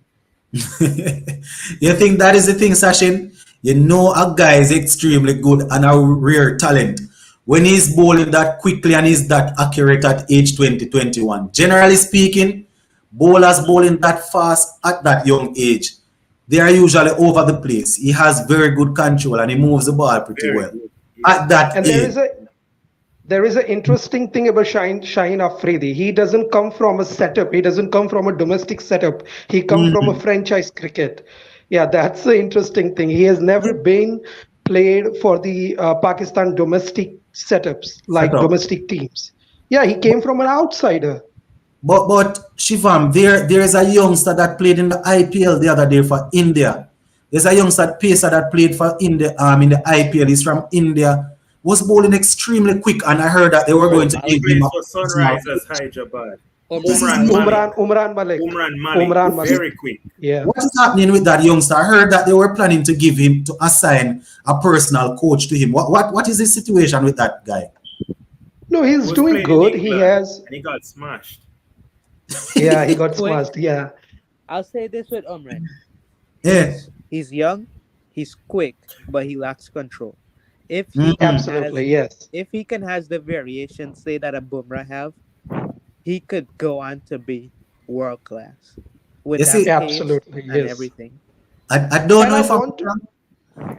I don't know if I'm wrong, but I like to see 18, 19-year-olds coming extremely quick. If they lack control, that is what you coach them. You cannot coach pace. Well, you can coach a man certain technique to improve certain techniques so they can probably get a half a yard of pace, but extreme pace, you cannot coach that. So lack of control, they can coach that. So, as you say, he's a little bit wayward, but if he has that pace and I say if he can get the variation right, he's probably going to be a handful.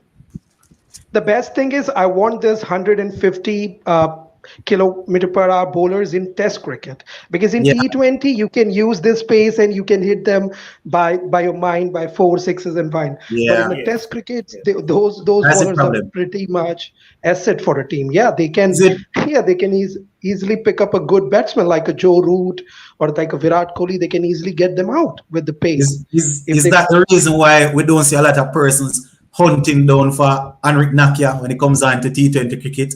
right, see how he demolished the whole England setup, whole That batting guy's setup. crazy. Last year when we played them, Jesus Christ. Wasn't that the guy? Wasn't he the one that sent Nkrumah Bonner to to the hospital? Yeah. Yeah. Absolutely, He yeah. was the one. Roughed It's up Banner, crazy. roughed up Kyron, These roughed up And uh Shea.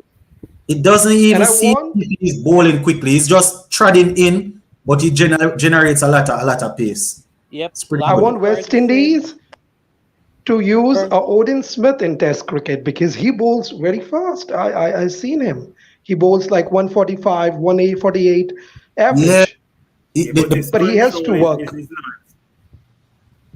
mm. His control. His control though, Shivam. He's Yeah, not the that's most what he has to work on. consistent Yeah, bowler in terms of But line. but that is where I think we went wrong. You know, I mean, yeah, when a player is coming through, if they get the franchise contract, obviously they're going to take it. But I think that is where we went wrong with Odean Smith and your boy O'Shane Thomas. These guys should be playing the I think Lennox left his own chat. Oh yeah, it yeah, seems. oh, Okay. hold on. I think that yeah, the thing got disconnected. Ask Yeah, so I'm saying that is where we went wrong.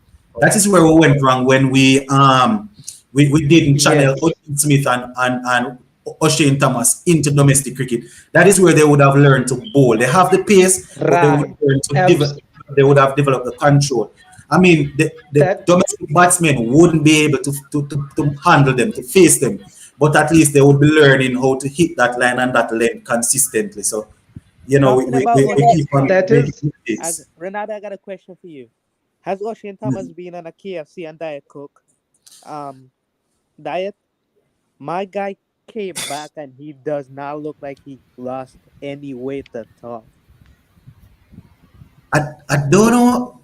But Shane Thomas, I mean, I really wanted him to dominate and get back in the team. But if we have to be very honest, I think Azar will have to lead the seam attack at World Cup. Easy.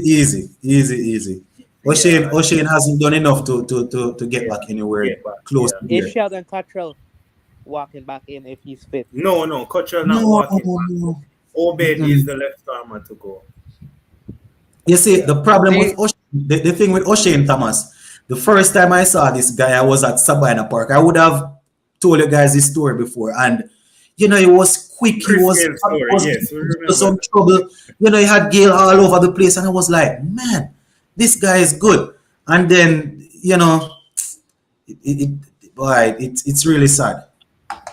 You know what's funny, Sterling Knox? I remember Chris Gale telling his side of the story where he found O'Shane Thomas playing at Melbourne in 2015, and he was like, "This young man bowls a heavy ball." So in 2016, Chris Gale he brought in O'Shane Thomas to the Talawas, and I remember he played Oh. the semis and the finals. Mhm. And O'Shane, he was a lot slimmer back then. Back And then, yeah. we managed to beat Guyana Sachin in the finals. O'Shane Thomas getting rid of Oh the my weight. lord! And then 2017 when Gale left, Thomas was just rushing him. But I mean, after 2020, it's just been really poor for It's Thomas. really sad. It's really sad, you know. Yeah, it's And very sad. The He Ricky had such a Ponting has gave out consistent the top five T20 players. He has gave out the names of the top five T20 players. That The he would first have in is his Raj. Royal 11. Yeah, who, the first is Rashid Khan, mm. and the second I think who was the second one? First is Rashid. Whose top five was that? Ricky The Ponting Rashid gave Khan. out a Oh, Ricky Ponting gave it out.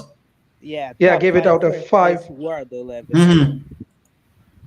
and I There think is a Rashid Khan at the top, Hardik Pandya, Babar Azam, Jasprit Bumrah, and Josh Butler. These are the top five. I mean, Um, it doesn't sound too bad. where this if we're going to let us attack it player by player, if we're going to go the spinner, it would probably be between the same Rashid Khan and Shamsi. Shamsi is mostly dominant in international What cricket. about Hasaranga? What about Hasaranga? Yeah, Asarang he should be there. Yeah, and he's really yeah, good too. so it He would is. probably He be between is. those three. But I mean, Rashid Khan, his economy is always low, performs well in franchise and international cricket. So I can understand him going above them. Just about like every day of the week. That guy didn't that guy make like five centuries in the IPL just the other day? 4. Three Yep. Four. centuries or four. Yeah, it was How 4. how crazy. on Yeah. earth do you make He was four six. centuries in the IPL? He was 60 runs short of breaking Kohli record for the most runs in a No, season. that Virat Kohli record is untouchable. That 2016 year is Yeah. untouchable. That year That Kohli is, was going after everything. yeah, that Just was. the thing that I like with Josh Butler, nobody don't call him Mr. 360 like how they call Sky and they call AB de Villiers. AB. But Mm. Josh Butler can put a ball anywhere around the ground.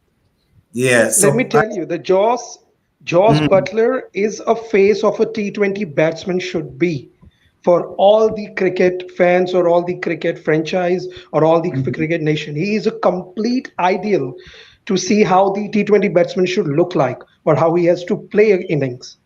I have remember mm, his innings when he played in UAE against Sri Lanka. That 100, That's a yeah. some, yeah, that is some inning. Sri Lanka has a quality of spinners. They have a Hasranga, they have a Thiksana. Those are the mm, quality of, yeah, those are quality And he had spinners. to tempo the innings. Yeah, it was perfect. But yeah, it here's And was. my question though. Yeah. I was Sir Lennox and Sachin, and also Shivam. Shivam, you Mm, brought it up where you said the top five players according to Ricky Ponting.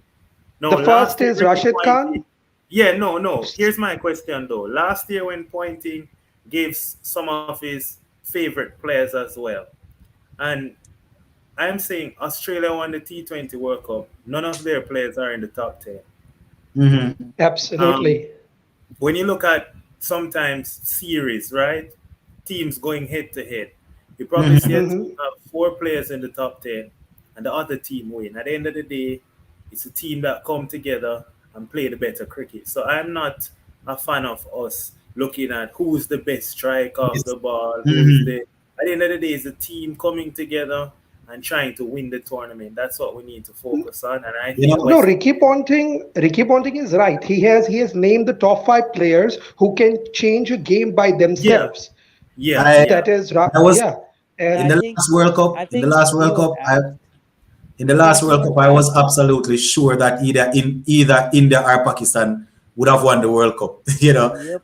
Going into the World But Cup, based on how they were playing, I was almost sure that one of those two teams would have won. And we saw Ronaldo, Australia just came out of nowhere and picked it up. yeah. Poynton was asked if he was to name a world 11, what would be his Mhm. first 5 players? So that's why he selected those players. He didn't Oh, select them saying Okay. that these are the players that would stand out in any T20 thing.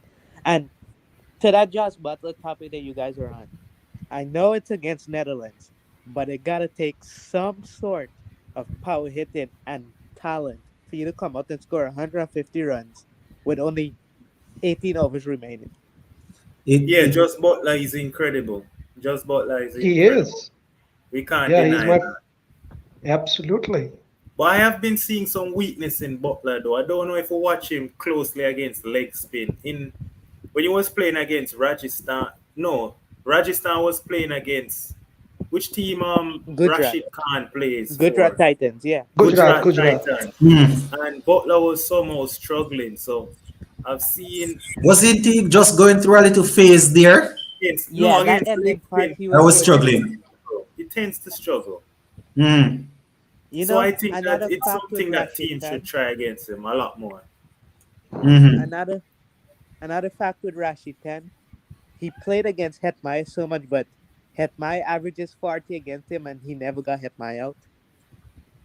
No, but then again, remember Hetman is left-handed, so the leg spinner against Hetman works in his favor. Mm.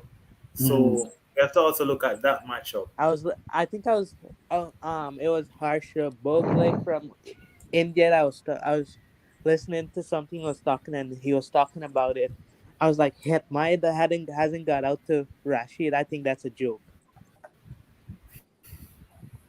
But Mm. honestly, So going that into this World Cup, who's winning it? Who do you guys think is that's winning it? I mean, I think we can't. I wouldn't want to call a win until we see all the squads all the because the squads, squads. Yeah, we have to see the all the squads squads. will definitely Yeah. say who. You, I mean, no. it's This name time and I don't think. mm. This time I don't think England will come close because they don't have those bowling potential right now. So I don't think Plus England It's will not. come It's close. not the Johnny bowling Burstow potential. will not be there also. And Yeah, Jason but Roy, I can't believe they Jason didn't Roy, bring Jason Roy. Jason Roy before didn't make it. He has been failing, you know, he has failed in quite Failing, a but couple of games. So they I think decided they not to bring Jason Roy, and Johnny Burstow is out injured. You would have put I Jason would Roy have in had that Jason squad, right? Roy. Yeah, I would have Yeah, had him. I had a Phil Salt all day. it's I hard um, think to this time it should be South Africa going to be in top four, Australia, I India, think a and the lot of persons Pakistan. are sleeping on South Africa. maybe because they are known to They're maybe because focused. they are Yeah, known to choke in the in the they are known to choke in big tournaments, maybe.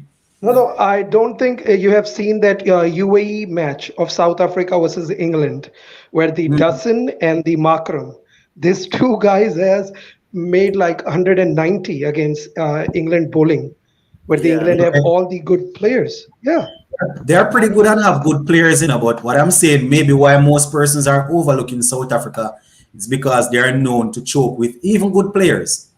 But that's as you fine. said, But I think this is the new South Africa. This is not the AB de Villiers or the Duplessis South Africa. It is a mm, Mark Boucher leading them, and they have amazing players. If you yeah, see a Decock, the opening with Reza Hendricks, or might be Bavuma. I don't know who's going to be uh, open at the World Cup, but there should be a Reza They have Hendricks. That's good. the first maybe choice. more than that likely, I think more than likely it's gonna be DeCock and Hendricks. I that think. Hendricks, Yeah, England yeah. yeah. squad is lacking bowling, yes, right? But their biggest loss has got to be the captaincy and brains of Owen Morgan. That man is something Yeah, else. Yeah, they he- lacks that. Yes. Morgan, he wasn't performing for the last probably 2 years, but in terms But of as a captain, yeah, in terms of captain. transforming England's white ball cricket team, he has done wonders. Similarly to how Brendan Morgan, McCullum transformed New Zealand's, Yeah. white ball team when he was there batting. Owen Morgan Owen did Morgan, wonders, man. just some stats. Owen Morgan has the second best T20 international captaincy record, and yeah, guess to who? absolutely.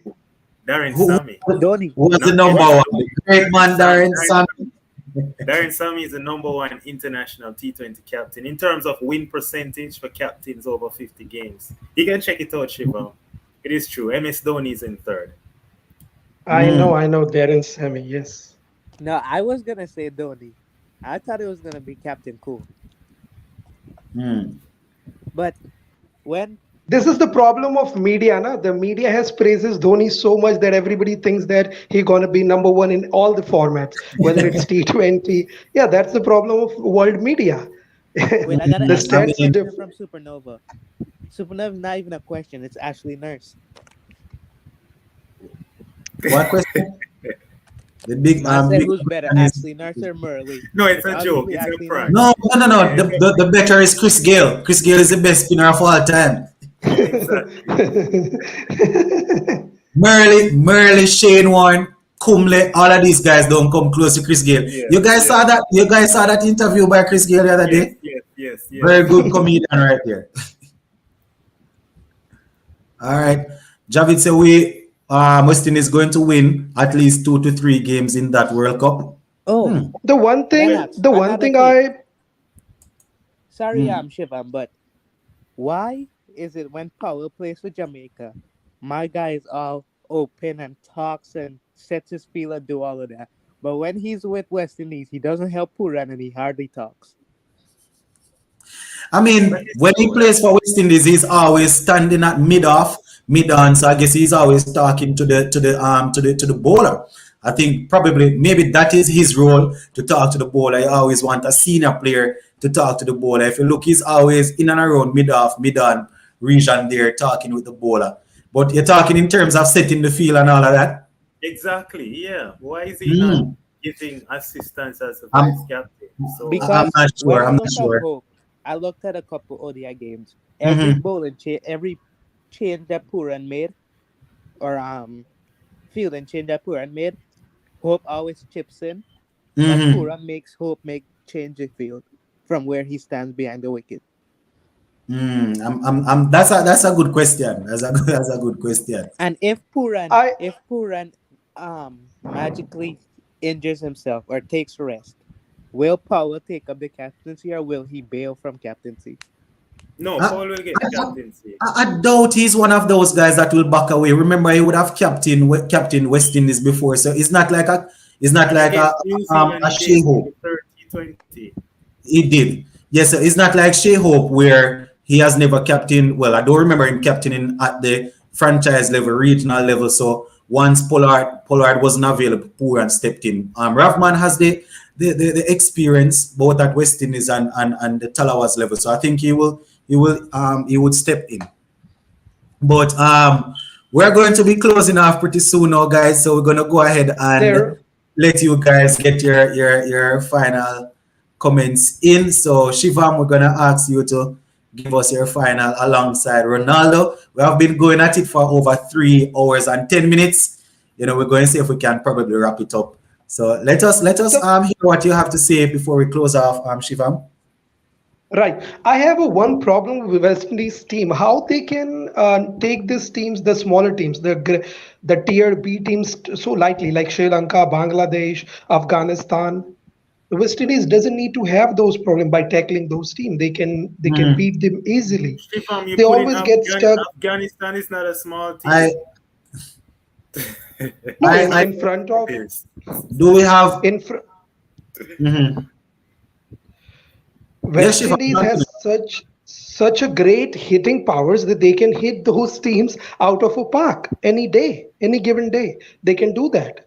But I The don't know thing why is, they always get stuck with Afghanistan, this small team. They can't play Afghanistan, spin. no, exactly. Afghanistan have Mujib.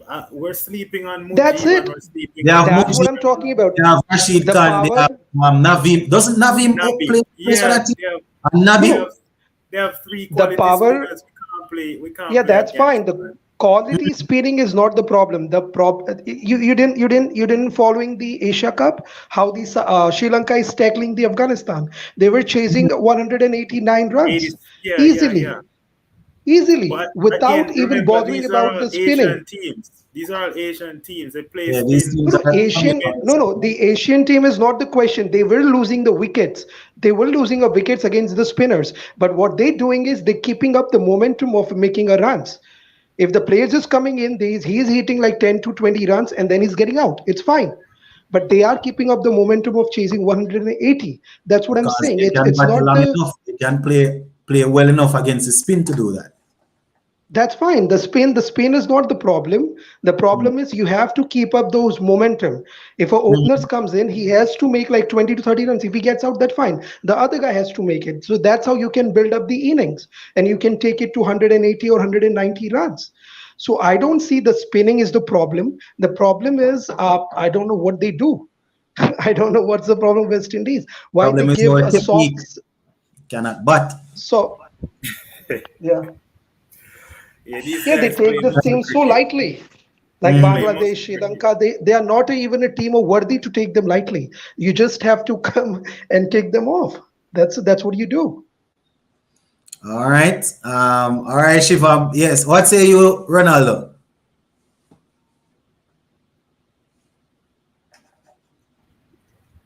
You hear Well, me? my Yes, closing Ronaldo. statement is that I think Mhm. Russell, Narayan, if it Narayan, Mhm. Allen, Fletcher, all of these Oh, guys hold on, hold for the on. You T20 chipped. World Cup squad. Hold on. You chipped out just now. So Oh, I go chip out. again. Yeah, go again. Okay, Narayan, Russell, Mm. Andre Fletcher, Fabian Allen, all of these guys need to be back for the T20 World Cup. So no Simmons, Yeah. no Gale, no No Gil, Rampal. no Rampon.